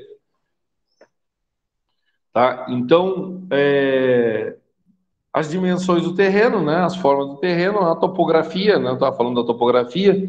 Topografia aqui significa lugar e gráfico em descrição do lugar, né? Topografia é a ciência que trata do estudo da representação detalhada de determinada porção de terras, levando em considerações longitude, altitude e tudo mais, né? Aí já é um levantamento topográfico que vai levantar a região, né? As características da região. Então, essa é a topografia. Cálculo de áreas, nós não trabalhamos com cálculo de áreas. Vou dizer por quê para vocês. Nós trabalhamos com aquilo que diz a escritura pública. A escritura pública diz, ela é... aquilo que nos informa o registro imobiliário, para nós é soberano, para nós é o ponto, vamos dizer assim, máximo, né? Então, se na escritura pública diz que é 299 metros quadrados, nós vamos colocar 299 metros quadrados, mesmo que lá tenha mais de 299 metros quadrados, tá? Porque o que interessa para nós é o que está dizendo, né, o registro imobiliário, o que ele informa. E o que ele informa é isso, nós vamos copiar e colar se for o caso, tá? Então, nesse sentido, o cálculo de áreas, nós não trabalhamos no cálculo de áreas, né? Antes a gente pegava a trena, media, tem 10 de frente, por 30 e poucos de fundo, e fazia cálculo. Não, vai lá e tira uma matrícula. O que diz a matrícula? Diz tanto eu estou vendendo, é isso aqui. Se tiver mais ou menos lá, bom, aí tem que verificar. Na zona rural, né, nós temos uma outra forma de avaliação, né? A zona rural nós temos mais requisitos para se avaliar, né, porque nós precisamos considerar questões que não são pertinentes à atividade do corretor. Então, nós precisamos nos assessorar. É essa a dificuldade da zona rural, né? A zona rural nós não precisamos fazer avaliação como avaliação de ponto, por exemplo, né? De produtividade, essas coisas a gente não consegue, não é a nossa atividade fazer avaliação de produção, mas quanto que vai produzir, não sei, isso não é conosco, nós avaliamos o prédio comercial, é o imóvel. Se ele vai produzir 0 por dia em termos de comércio, ou 1 milhão por dia, não nos diz respeito. O que nos diz respeito é saber quanto vale o prédio a título de compra, venda, locação, permuta, isso que nos interessa. Porque as pessoas dizem, mas lá tem um ponto que produz tanto. Como é que ele vai saber que produz tanto? Eu tenho lá o balanço, né? O balancete e tal. Mas o balancete também, né? A gente sabe que, né, pode estar, né, mascarado. Então, assim, não é nossa competência estar falando sobre isso. Nós falamos do ponto comercial aqui. Vale um prédio comercial, vale tanto aqui nessa localização, pelas pesquisas que a gente fez no entorno dos imóveis que estão sendo vendidos na região, ele vale em torno de tanto. Tá? Isso tanto para alocar como para vender, né? Mas, então, não vem, ao nosso caso, fazer essa... Em zonas rurais, como eu disse, né? É claro que a gente vai fazer da mesma forma, da amostragem pelo valor dos módulos rurais, né? Do hectare, né? Em zona rural. Mas também existem aí essas situações, que são terras inférteis, improdutivas, e que aí não é nossa atividade, que nós vamos assessorar de um cara lá, por exemplo, que pode ter até um conhecimento empírico, não precisa ser um técnico agrícola, mas ele pode ser até um peão. Lá dentro nós tínhamos um que a gente chamava de cachorro perdigueiro, já morreu, coitado de um senhor, que ele fazia para nós essa busca, e a gente não entendia nada de zona rural. Então ele dizia, tem umas terrinhas lá que servem para criar isso, criar aquilo, para plantar isso, plantar aquilo. Então nós tínhamos na ponta da língua aquilo ali, mas não sabíamos nada. Se ele mentisse para nós também estava bom, porque nós não sabíamos, não conhecíamos zona rural, né? Aí o cara, quero criar animais. Que tipo de animal você vai criar? Eu quero colocar ovelha, quero colocar cabrito, quero colocar não sei o quê. Aí nós íamos atrás dele e ele nos orientava a terra. Na página 12, no 6.1, nós temos a planta, né? Ali a planta em 3D, em 3 dimensões, né? Mais abaixo nós temos a planta baixa, essa sim nos diz muito respeito, tá? Que é aquela com maior número de especificações, pisos, azulejos, aberturas e tudo mais. Depois, na 6.12, nós temos ali a planta de elevação, tá? Que isso é como se tirasse o telhado e olhasse de cima. Todas elas estão na 1 por 100 e 1 por 50, tá? As escalas mais usuais são essa, 1 por 100 e 1 por 50. Planta de situação, diz aqui, né? É utilizada para indicar, né, sobre a posição do móvel do imóvel que estamos estudando, né? Como ele se situa com respeito ao logradouro, ou seja, né, nos orientamos sobre as várias maneiras em que os imóveis são distribuídos, tá? Então, essa é a planta de situação. Planta de fachada, que é o rosto do prédio, e o projeto, né? O projeto aqui arquitetônico, ele passa por todas essas situações aí, ó. Ele passa o projeto, né? Para se obter o projeto pela planta cotada de cada pavimento, ele passa pelo corte, como tanto no corte como nas fachadas deve constar informações sobre as medidas verticais, as alturas, as fachadas e também os planos de profundidade. Planta de situação deve ser indicada a posição do imóvel no lado limítrofe, né, do lote, orientação em relação ao norte magnético, canto superior direito, numeração do imóvel mais próximo, localização do imóvel de acesso existente de um lado e de outro, localização do imóvel da esquina mais próxima, indicação da largura do logradouro ou do passeio, e assim vai. As plantas de cobertura devem conter informações sobre o sentido do caimento das águas, né? Do telhado, né? A planta das águas, que é o caimento, né? Os rufos, beirais, os rincões, né? As calhas, enfim. E importante ressaltar aqui, eu perdi um pouco de coisa, né? Do projeto, um norte magnético, não é isso, mesmo. Do equipamento público, né? Nós usamos esse verbete, essa nomenclatura, né? Essa forma de verbalizar em relação ao equipamento público, se diz na avaliação de imóveis, é o posto de saúde, é o posto policial, é o hospital, esse é o equipamento público, e também entra na avaliação. Então o sujeito diz, não, ele mora próximo ao hospital. Isso é um agregado. Do lado do hospital não seria um agregado. Mas é do lado, é só entrar ali. Não, mas aí tem mais a contrapartida, né? Que é o barulho, que é a agitação e tudo mais, e aquele ambiente, né? Que a gente não gosta, né? Enfim, então é como do lado do cemitério, né? O cara mora do lado do cemitério. Agrega ou desagrega? Né? Olha como a avaliação é complexa, né? Pode terminar com um prédio. É só ocorrer o que já ocorreu em Porto Alegre, um suicídio. Ocorreu e ocorre, né? Um suicídio, por exemplo, dentro de um prédio. Pronto, acabou com o prédio. Eu moraria lá. Tudo bem, eu também moraria. Mas muitos, a maioria, com certeza, por tabu, por tudo que a gente sabe, pela concepção de sociedade que nós temos, aí o Freud explica bem isso, nós, em regra geral, não aceitaríamos. Vê que o cemitério é uma coisa tão boa que quando tem gente, não tem barulho. Né? Não tem barulho nem quando tem gente. Né? É o momento que as pessoas estão em silêncio. Então, ele não tem barulho. Ele não tem um desconforto, assim, uma fundamentação que seja lógica. Ele tem, sim, aquela que é do imaginário, né? Lá tem mortos, lá tem isso, tem aquilo, de noite. A gente não tem medo, mas fica fazendo essas relações e as pessoas não compram. Já deixei de vender por causa disso. A pessoa pensou que era um campo de estádio de futebol ali, que era assim... cercado desses de amadores, né? Mas, um campo lá, disse, não, senhor, não. Ali é um cemitério. Não, velho, vamos embora.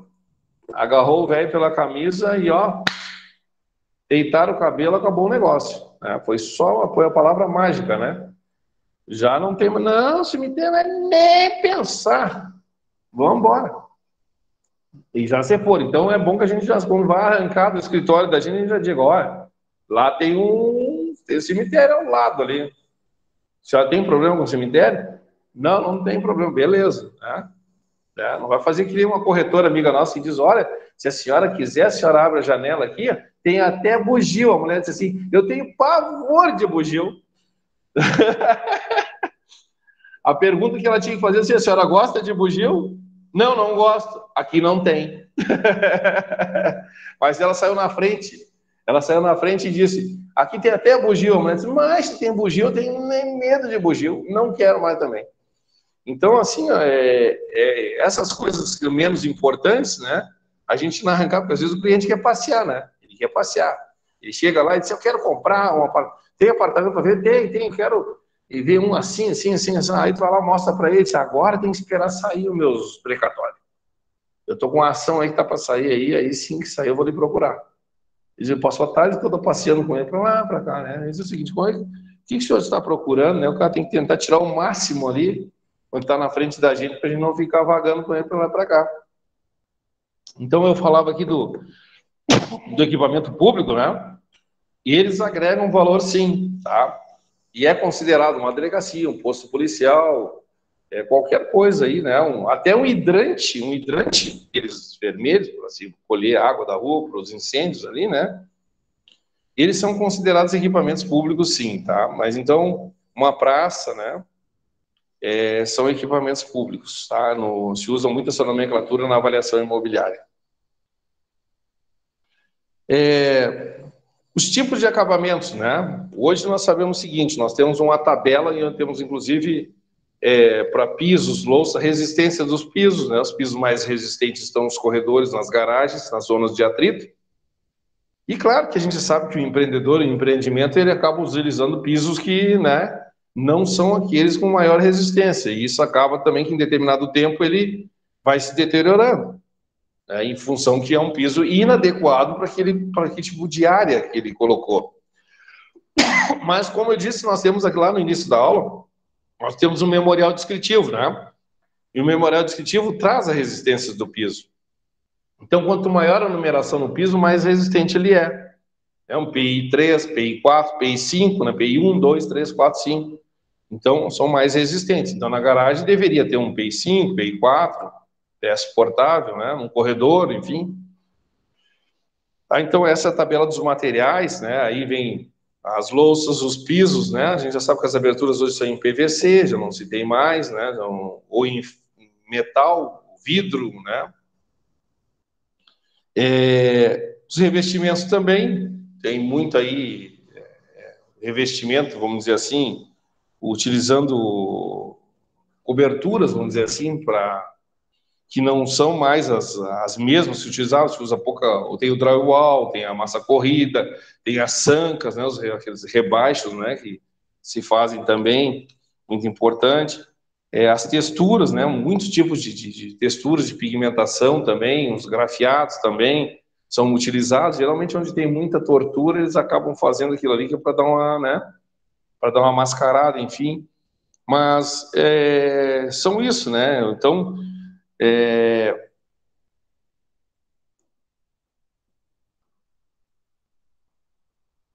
se usa geralmente a PVA, né? Claro, né? Se usa uma tinta boa, PVA, principalmente nas locações, a gente tem que cuidar, porque o sujeito entrega o imóvel, entrega com a tinta de primeira linha, uma Renner, uma Souvenir, né? E o sujeito vai lá e compra uma ali no supermercado e gruda em cima e já dá aquela desavença, né?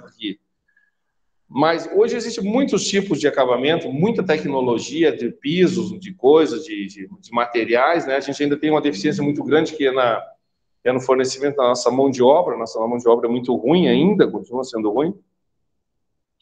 Então, o corretor tem que atentar, ele não tem que conhecer a obra propriamente dita, mas tem que atentar para o seguinte, né? Para essas as lajotas que estão soltas, infiltrações que às vezes são visíveis, né? Infiltração na laje, infiltração no piso, no banheiro, o forro de gesso, tem rachaduras, aí já é preciso um engenheiro, se for uma rachadura, dependendo do tipo de rachadura, acabamento de piso e parede, né? Escadas porta-fogo, corta-fogo, que isso é importante no que diz no quesito de segurança. Os gasômetros, né? Muitos hoje possuem os gasômetros, né? Isso é um agregado. O vazamento acústico, né? Aquela situação que são as janelas para evitar o barulho com o vizinho e com o barulho então com a via pública, né? Também eles ajudam a atenuar. E bom, e aqui na última página, eu estou na página 15, os termos mais usados em arquitetura, né? O alinhamento, né? O alinhamento para marcar o limite do lote com o logradouro público, então com a calçada ali, né? Aquilo ali a gente chama de alinhamento. Quando o arquiteto, o engenheiro vai fazer, ele tira o alinhamento, né? Tira a ADM e o alinhamento. Aí vem ali dizendo qual é o limite do lote, né? Para ele poder começar a edificar. O acréscimo, né? Que é o aumento da construção. A altura da fachada, que é do piso até a marquise. O pavimento, sucessão vertical de pisos de uma edificação, né? pavimento térreo, pavimento de uso comum, pavimento tipo, aquele que se repete, né? O que tem aqui tem lá em cima, geralmente o esgoto sai pelo mesmo lado, a eletricidade, é uma forma de se economizar para quem constrói e para poder vender o produto e formar o preço, tornando mais acessível em tese para quem adquire. O subsolo, o mezanino. Bom, mas aqui é importante, a área de uso comum, né, é a área de uso de todos. Então, estão os corredores, pode estar no estacionamento, sim, se não tiver box, pode ser uma área de uso comum para colocar os automóveis, aí vai na convenção de condomínio. O condomínio, né, sorteia lá, acha uma forma, e cada um utiliza essa área de uso comum que é para botar os carros quando não há garagem, né? A área útil, né? A área útil é aquela área de carpete, a área que a gente pode, então, ocupar dentro do imóvel, chamada área útil. E a área total. A área total é a área útil, a área de uso comum, né? Somada e dividida pelo número de moradores, vamos dizer assim, de condôminos, né? E aí vai dar uma fração, né? Vai dar uma fração de 1, não sei quanto para cada um deles, né? Isso quer dizer que ele tem, além da parte dele, que é a área útil, mais a área de uso comum dividida por todos os moradores, né, que vai aparecer ali. Vai aparecer também, para quem tem garagem, né? Quem tem garagem possui escritura. Às vezes ele tem o box e às vezes ele tem a garagem, ele possui a escritura. E a garagem vai dizer ali, ó, 12,40. Porque um box, ele tem 3 de largura por 4, tá? E ele aparecia, quando eu peguei a escritura, 12,40. Eu digo, meu Deus, mas 3 vezes 4 é 12. E agora? De onde é que tiraram os 40, né? Aí eu fui saber que é o seguinte, que aquela linha limítrofe, aquela amarelinha que divide ali, ela tem 10. Pelo comprimento dela de 4, ele considera, então, 40 centímetros. E aí deu 12,40. 12,40 de um lado, aí o outro, né? Do outro, e assim vai, né? Passando por todos os boxes. Então é 12,40. Eu não sabia que aquela linha ali contava, tá? Dentro dessa conta que se faz aí, né? Desse cálculo que se faz para se atribuir a área de cada um. Então, por isso que era 12,40. Eu digo, eu não achava os 40, está faltando 40 centímetros, então, né? Porque o box é 3 por 4, não, mas era a linha, aquela ali de 10, que é aquela zebreada ali, e conta para o outro lado, para o outro, assim vai. Tá? É as convençõezinhas, são frescurinhas, mas a gente acaba quebrando cabeça, né, na hora. Então, quem tem a garagem tem a escritura pública, né? A gente sabe que não pode vender, geralmente, para quem é de fora do condomínio, né? Porque a convenção condominial veda isso, de que se possa vender para terceiro, né? E, claro, que as convenções condominiais é que vão definir, como elas são soberanas e elas aparecem, o Código Civil estabelece todo o regramento, né? E dá autonomia para as decisões que são... o condomínio é soberano, com 2/3 de maioria nas suas decisões, e aqueles que não participam dessas decisões têm que se balizar, tem que acabar se pegando como norma por aqueles que decidiram, então eles vão ter que se orientar por ali. Pode entrar na justiça e tudo mais? Pode, mas geralmente as decisões, só se elas forem estapafúrdias, caso contrário, não. O afastamento também é importante, né? Sempre que se vai edificar, na linha limítrofe da divisa do terreno, na frente a gente sabe que tem que ter um recuo de 4 metros, que é o chamado recuo de jardim. 4 metros para poder edificar, começar a edificar. E das laterais, quando se quer colocar a abertura, é preciso se recuar 1,50 m. 1,50 m da lateral para que se possa colocar a abertura.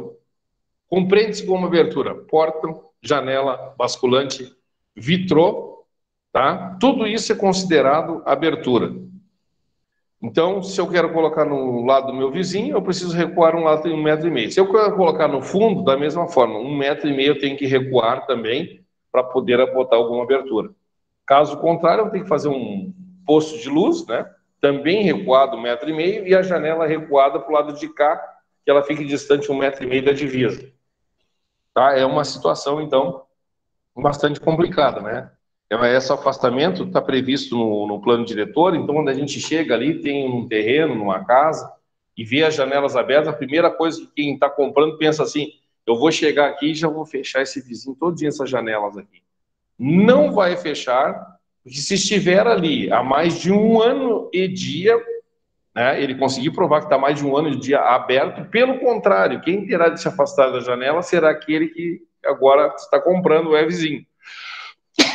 Aquele que já estava estabelecido, como transcorreu o tempo e não foi feita oposição dentro do tempo, ele acaba perdendo, né? Mais um pouquinho só, tá?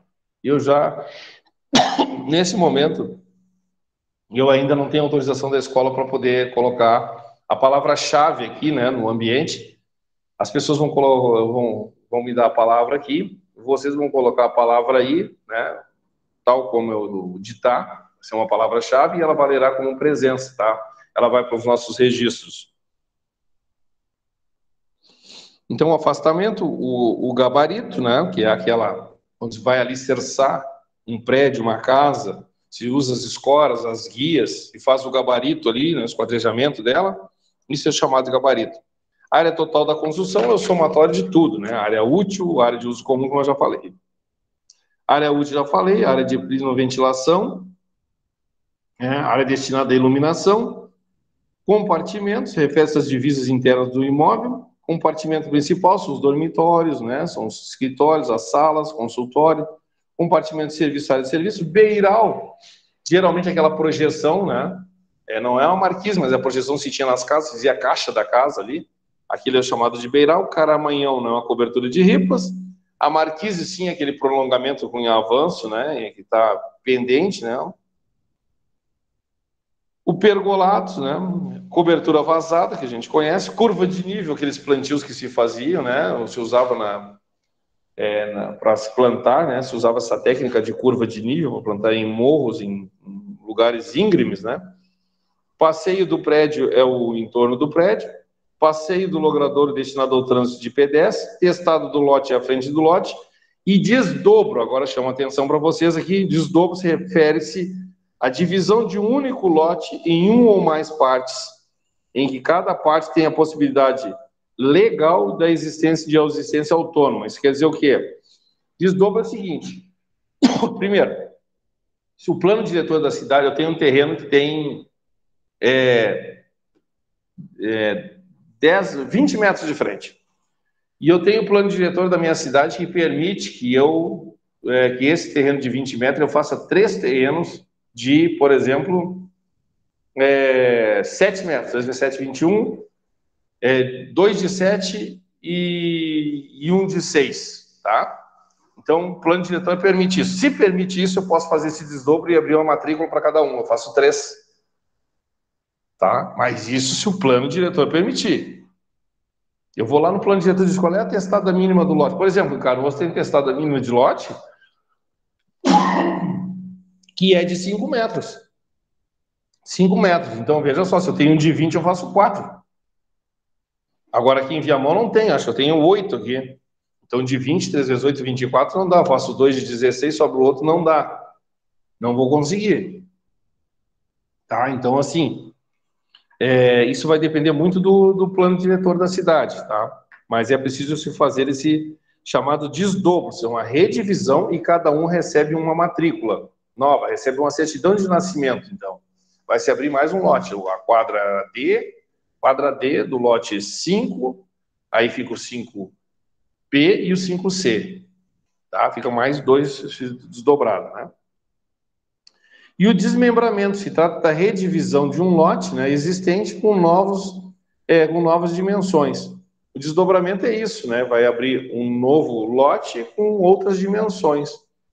Eu vou pegar, eu vou dimensionar. Então, também está ligado ao plano diretor, se é possível fazer isso, né? Tá? A redivisão do lote já existente. Então, eu vou redividi-lo, né? Vou fazer, por exemplo, 2 de 5, ou vou fazer 3 de 10, enfim. Área não edificada, área que não foi construída, investidura é uma incorporação, o recuo, né, é o chamado recuo de jardim, que é a exigência da prefeitura, né, para poder se edificar. Taxa de ocupação é a ocupação né, de um determinado terreno. Geralmente o plano diretor diz, olha, só pode ocupar 50% do terreno. Então tem um lote de 300 metros quadrados, a taxa de ocupação é 50%, eu só posso construir 150. Os demais 150 eu tenho que deixar para a questão da permeabilidade do solo, né? Então, para que o solo possa absorver, né, as águas da chuva e tudo mais, eu deixo, né? Então eu só vou ocupar 150 metros. E a edificação, né, se refere a abrigar os sujeitos, a atividade humana, enfim. Alguém ia falar? Professor. Sim, Roger. Sim, eu tenho uma dúvida numa questão. Ao recuo de jardim ali, tá? Quando tem uma marquise, eu tenho que considerar o recuo de jardim aonde termina a parte da marquise, aonde começa a edificação em si? Não, é no limite da marquise. Então, a marquise, o início, a testada daquela projeção ela tem que estar já recuada os 4 metros dali. Tá. E a questão de sacada, tá? Eu tenho um recuo de jardim de 4 metros, e aí no andar térreo, no caso ali, tá esse recuo de 4 metros. A edificação sobe dali para cima. Só que ela avança uma sacada para dentro desses 4 metros de recuo de jardim. Isso está dentro da norma? Pode ser feito assim? Ou, no caso, o recuo... Não deveria. Não deve, tá fora da norma, porque a sacada também está projetada, né? Como se fizesse um avanço, né? Se pensares assim, vamos fazer um pensamento aqui, assim, um pouco mais distorcido. Se eu pegasse essa sacada e levasse ela até a calçada, por exemplo, no limite da calçada ali, né? Vamos dizer que eu conseguisse fazer isso, um braço, né? Seria uma projeção, é uma edificação, né? Sim. É uma edificação, um avanço, né? Uma projeção, né? Ela tem que estar recuado a partir dali, né? Do seu limite, né? Sim, no caso, então, se eu tiver uma sacada de 1 metro, né? Só para a gente pegar o exemplo, se eu tiver uma sacada que ela tenha a projeção de 1 metro, o recuo até o início da casa, então, deve ser 5, né? Até o início da edificação. A tua sacada, ela vai ficar no mesmo alinhamento dos 4 metros ali. Entendeu? Sim, o fim dela, né? O fim dela, exatamente. O limite da tua sacada ali, o parapeito dela, fica no mesmo nível do chão. Nos 4 metros. Entendi. Tá. Obrigado, professor. Uma outra curiosidade também, Roger, e o pessoal que está aí, é o seguinte, ó. Hoje a gente também se vende espaço aéreo, né? Vocês sabem disso, né?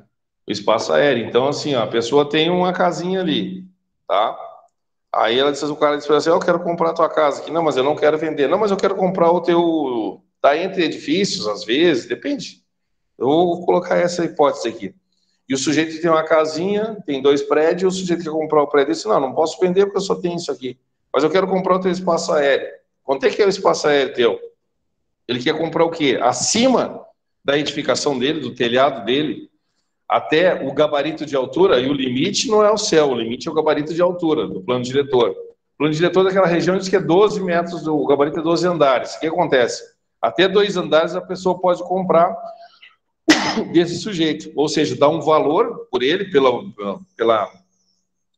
por essa área, né? Tá? Pagar para ele essa área e ficar com esse direito adquirido. Ele fica com esse direito e vai lá e escritura. Não só um direito, ele fica com essa propriedade, né? Ele comprou o espaço aéreo. Ele comprou aquilo que está acima do prédio. O que ele está especulando? Né? Geralmente são um grupo de pessoas que estão especulando que no futuro esse sujeito vai ter a preferência, vai vender para ele. E se não vender para ele, o outro que comprar também, né, vai acabar não tendo interesse porque não vai poder edificar acima daquele nível do telhado ali, acima daquele gabarito. Porque lá a parte de cima do coisa já está comprada. Entendeu? Eu comprei o ar. O que está acima do meu prédio, eu compro aqui. Isso quer dizer que alguém que comprar esse prédio só vai fazer até esse mesmo limite. E se fizer mais, não vai poder fazer, porque é da minha propriedade, não vai poder fazer mais. Tá? Então ele está vendendo o espaço aéreo. É comum as pessoas comprarem espaço aéreo para depois, no futuro, né? É questão de mercado, né? Ele acaba comprando o restante e aí fica com a totalidade do terreno, né? Até o gabarito da região. Se a região é 12, é 10, é 14 andares, ele comprou o espaço aéreo, vai lá e escritura aquele espaço aéreo no seu nome, né, e o sujeito tem a parte de baixo para ele ali, tá? Mas, porém, nunca mais ele vai conseguir construir dali para cima, tá? Isso são venda de espaço aéreo, venda de índices, né? Isso é um mercado bastante complexo, assim, bastante importante, né? E ali, claro, nessa confraria divagam muitos, né? Tá, mas assim, ó, no caso, uma incorporadora que quer construir um prédio, né, dentro de um terreno, que eu vou lá e vendo uma casa e a incorporadora bota a casa abaixo e constrói um prédio. Aquilo ali ele não paga mais por espaço aéreo dentro do plano diretor, da altura do plano diretor. Ele não tem que pagar mais a construção, a edificação até o limite dela, né? Sim, se alguém comprar a casa aqui, possivelmente quem vai comprar, quem já comprou espaço aéreo, né? Ele possivelmente não vai ter interesse, vai acabar oferecendo, por preferência, ele vai dar preferência para quem tem o espaço aéreo. Ele vai comprar a totalidade, entendeu? Ou se eu tinha perguntado diferente, o senhor pode perguntar de novo? É assim, ó, digamos que eu tenha um terreno, tá? Vamos esquecer a casa. Eu tenho um terreno e eu quero construir... A minha região aqui permite que eu construa 12 andares, por exemplo, tá? E aí eu vou fazer um prédio de 12 andares, tá? Eu preciso pagar por algum direito de espaço aéreo nessa situação, sendo que o térreo lá já é meu. Eu preciso pagar isso para a prefeitura, o espaço aéreo, ou, enfim, alguma coisa nesse sentido? Ou não? Sim, já vai pagar em forma de IPTU, em forma de tributo, né? Mas assim, se é teu, não tem porquê, né? Não vai ter a propriedade do todo ali, vai poder construir no momento que tu quiseres, vai poder construir ali, né? Só que tem essa questão aqui, né? Que eu fiz a hipótese que eu montei aqui era com alguém que ficasse ali ainda, né? Vendeu só espaço aéreo. À medida que ele vender, ele integraliza a totalidade do espaço aéreo com mais, né, esse outro espaço aqui que lhe faltava, né, e fica com o todo, e vai pagar o valor sobre o conjunto, né, sobre a fração total, vamos dizer assim, do terreno, sobre a totalidade do terreno, não fração, a totalidade do terreno. É bem simples, né, é bem simples, funciona como propriedade, igual, e tem tributação também. E tem, da mesma forma, é tributado. O que acontece é que momentaneamente, por exemplo, tem gente que compra na praia, por exemplo, compra com vista para o mar. Quero vender um apartamento com vista para o mar. Ah, beleza, enxerga o mar daqui. Aí daqui a pouco chega o cara do lado e constrói. Tá? Terminou com a tua vista. O que aconteceu via de regra? Tu perdeu dinheiro, porque tu comprou, pagou mais caro pelo agregado que era para ter a vista. E agora a tua vista foi suprimida. Isso não está aqui ainda no Rio Grande do Sul, essa legislação, eu acredito, na minha ignorância, mas no estado de São Paulo isso já existe. Então, se tu compra com vista para o mar, a vista deve permanecer. Mas o que o proprietário vai ter que se cuidar, vai ter que ter cuidado? Vai ter cuidado dos prédios vizinhos, ele vai ter que comprar aquele espaço aéreo. Aí ele vai ter que ver a relação custo-benefício, para eu comprar espaço aéreo daquele prédio lá da ponta, aqueles dois aí que eles podem demolir todo espaço aéreo, de forma que vai ficar sempre assim, quem comprar aquele espaço aéreo será meu. Ele vai poder comprar o terreno lá na ponta, destruir o prédio, fazer outro prédio até aquele limite. Mais que aquilo não, porque eu comprei aquele espaço aéreo, de minha propriedade, então eu não vai poder construir mais. Assim eu à vista daqueles caras que eu vendi o apartamento. Só que eles, evidentemente, né, o cara, vou comprar aquele espaço aéreo lá, vai ter um custo, vou comprar do outro, vai ter outro custo. Mas o meu lucro para atribuir o preço vai sair caríssimo aquilo ali, entendeu? Para eu poder manter ao longo manter, né, aquela situação, porque eu comprei os espaços aéreos, mais o valor do prédio, quer dizer, o cara vai pagar uma enormidade. Mas está assegurado o espaço, a vista dele, né? Em São Paulo já tem isso, não sei como é que tá, eu tinha que me apropriar disso. Mas aqui parece que não ainda. Professor, uma dúvida. Sobre a informação de compra do espaço aéreo. Eu, como proprietário, comprei espaço aéreo. A pessoa que me vendeu na escritura dela, daquele terreno, também consta essa informação, por exemplo, a tantos metros daqui para cima da minha edificação, existe uma venda de espaço aéreo? Como é que fica a informação de quem está comprando aquele espaço ali, aquele terreno, que existe uma compra lateral, que nem nessa situação que o senhor apresentou? Sim. Essas informações sim. vai nas duas escrituras, por exemplo, do terreno que vendeu o espaço aéreo e vai na que eu comprei? Sim, a que eu comprei eu entendo que sim, que é lógico, mas na que vendeu lá existe? Exatamente, o espaço aéreo que ele comprou existe, está designado ali como se fosse confrontação, né? Até o fulano de tal, proprietário de tanto por tanto, né? Do limite do terreno do lote e tal, até o gabarito de altura de tantos metros, pronto, né? Delimitou, tá? Ele vai ali delimitado como se fosse uma escritura pública normal, tá? O transmitente, o adquirente. Tá? E o limite, como eu disse, é o gabarito, né? O gabarito é 12, então até tantos metros, Sim. até tantos metros. Na realidade, acho que nem cito os metros, cito o gabarito da região, né? Porque o gabarito pode mudar, né? Sim, pode mudar. Surge um novo plano diretor, muda o gabarito da região. Que o teu teto é o plano diretor, é a primeira premissa, né? A premissa é isso, essa. é o plano diretor. Teto é o plano diretor. Só que aí eu tenho uma residência e tenho, que é o seu exemplo, um prédio lateral, tá? Que ele está atendendo o plano diretor. Ele comprou espaço aéreo, tá? Agora eu, chegando lá, quero comprar aquela casa e quero fazer um prédio lateral do lado. E aí onde é que está essa informação que eu não posso construir, entendeu? Até que altura eu posso construir? Tá na minha escritura desse terreno da casa? Eu posso construir até tal... Não, o projeto, a prefeitura só vai te liberar até o limite já. Ah, então é a prefeitura que vai me limitar por causa do espaço aéreo vendido do lateral. Metros só. Por isso que a gente tira aquela DM, que a pessoa tinha me perguntado há pouco, anotação de diretriz municipal, ali respondendo então a pergunta, a DM é a anotação de diretriz municipal. O engenheiro tira a ADM vai dizer, ó, até 12, o gabarito até 12 metros, né? Até 12 andares, 14 andares. É isso que vai encaixotar ele, vai limitar ele, né? Na ADM está todo informativo. Até quando pode, né? Tá. Ok, entendido. Ó, a palavra então, tá? A palavra-chave, o pessoal já está colocando aí, é arte. Arte, A-R-T-E. Tá? A palavra-chave que vai consolidar a presença de vocês no dia de hoje, tá? Arte. Professor, outra dúvida ali que ficou no meio do caminho, a questão de aberturas. O senhor falou entre 1 ano e 1 dia, acho que é. Eu não ficou bem claro para mim ali. Eu estou chegando num terreno baldio e já tem uma edificação que faz 1 ano e 1 dia. Como é que fica a função das aberturas? Eu não entendi. Tu está chegando ali, tem um terreno, né? Tu está comprando um terreno, um lote que não está edificado ainda, não tem edificação.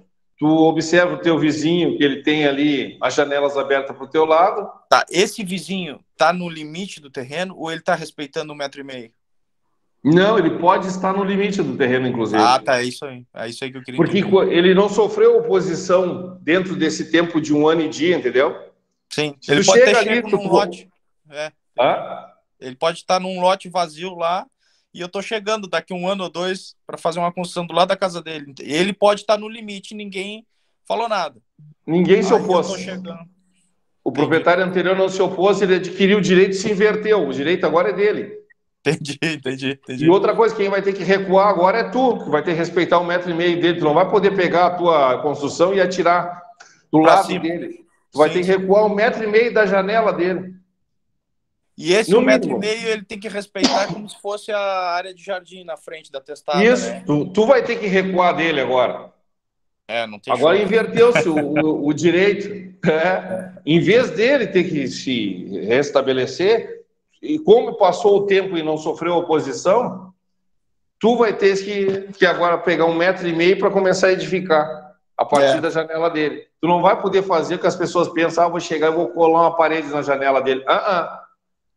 Tá? Isso não vai acontecer, porque aí ele vai entrar na justiça e a justiça vai mandar retirar. Ele ganha. É um ano e um dia, né?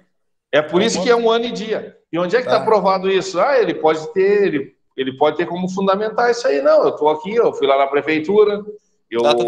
A prefeitura mesmo, ela faz o que eles chamam de lotar, que é o seguinte, eles levantam, hoje é por satélite, né? e vê que aquela construção está ali há 2 anos, por exemplo. Ponto. E tu pede uma certidão para eles assim, me diz uma coisa, desde quando está lotado isso aqui? Aí o cara está há 2 anos, como é que estava? Mostra a imagem. Ó, já estava lá. Então, o anterior não reclamou. O que chegou quer reclamar, não vai conseguir também. Não ganha. Entendeu? Não ganha. No imaginário da gente, a gente chega ali e diz, tá, vou chegar lá, vou botar a parede ali, pronto, acaba com isso aí. Parece ser prático, mas não é. Não, mas não é prático. Esse é um cuidado que a gente tem que ter. Tá bem. Pessoal, da minha parte, queria dizer que era isso. Queria agradecer a presença de todos, a paciência de todos que estiveram no dia de hoje aí. E espero ter podido contribuir com vocês aí. Obrigado, Patrícia. Tá? Eu espero ter podido contribuir com vocês. Eu sei que a gente não tem aqui, tá na oportunidade de estar presencialmente. A gente está nesse sistema remoto aqui, né? Que a gente online. Mas, enfim, a gente passou um pouco aqui do cotidiano, um pouco das atividades, né? Por nada, Bianca. E espero que vocês tenham tirado proveito e que amanhã tenha sido aí importante para vocês, né? Tenham podido, então, tirar alguma coisa para o cotidiano de vocês. Ô, professor. Obrigado, Francisco. Professor. Diga, meu querido. Só, para mim ele não ficou claro uma coisinha ali. Eu fico com uma dúvida, até na dúvida do Luan, eu não entendi muito bem ali. E surgiu essa dúvida, tá? Digamos assim, na beira de uma praia, tá? Eu tenho um prédio ali, comprei um apartamento, e na rua da frente do meu apartamento, ele é de vista para o mar, tá? Uma suposição. Na rua da frente do meu apartamento existem casas, tá? Na quadra da frente, tá? Existe uma quadra assim que tenha só casas, coisas baixas. Obrigado. E eu compro espaço aéreo, vamos dizer assim, da residência que tem em frente ao meu apartamento, que vai dar visão para o mar. Comprei ela, certo? Tá. Agora, a pessoa que vendeu para mim, eu queria saber se isso vai na escritura da casa que me vendeu. Eu acho que essa era a dúvida do Luan ali, eu não entendi bem a descrição. Ela vai na escritura que o máximo que a pessoa vai poder construir é o limite até onde eu comprei do apartamento, da casa dele, ali, do espaço aéreo dele. Até o limite que tu comprou está protegido. Entendi. Ele não pode construir até o limite. Do limite. Mas isso é claro. Se daqui a pouco uma incorporadora quer comprar e ela não pode alegar que ela não sabia daquilo. Não, tá no ADM. Tá no ADM. Não, a coisa é bem mais simples que tu estás fazendo. A professora vai lá no registro de imóveis, vai pedir uma matrícula, a matrícula vai dizer, não, aqui tem a propriedade aérea do fulano de tal. Ah, tá. Fica registrado, então. Tá no... Poder construir, já está gravado aqui, ó. É isso aí mesmo. É a mesma... Para eu construir, eu vou ter que procurar esse cara, ver quem é esse cara, tem que comprar do de baixo e do de cima. Entendi. Isso aí, é uma coisa boa do cara investir, de repente, em algumas praias que tá em crescimento aí, né? Ninguém se atenta a isso aí. Ninguém se atenta. Pega Balneário Camboriú lá, o que cresceu na beira da praia, agora esticaram a praia, daqui a pouco eles vão construir na frente de novo. Eu tive espaço aéreo aqui, eu quero tanto pelo espaço aéreo. Aí já minha preocupação é a mesma tua. Onde é que fica? Onde é que fica a informação? Quando o cara pegou uma casinha lá, comprou aquele terreno, quer edificar 12 andares, mas só que o limite dele é 6 andares, por causa que o outro comprou o espaço aéreo. Quando ele tira o ADM, ele liquida. É por isso a importância da matrícula atualizada, né?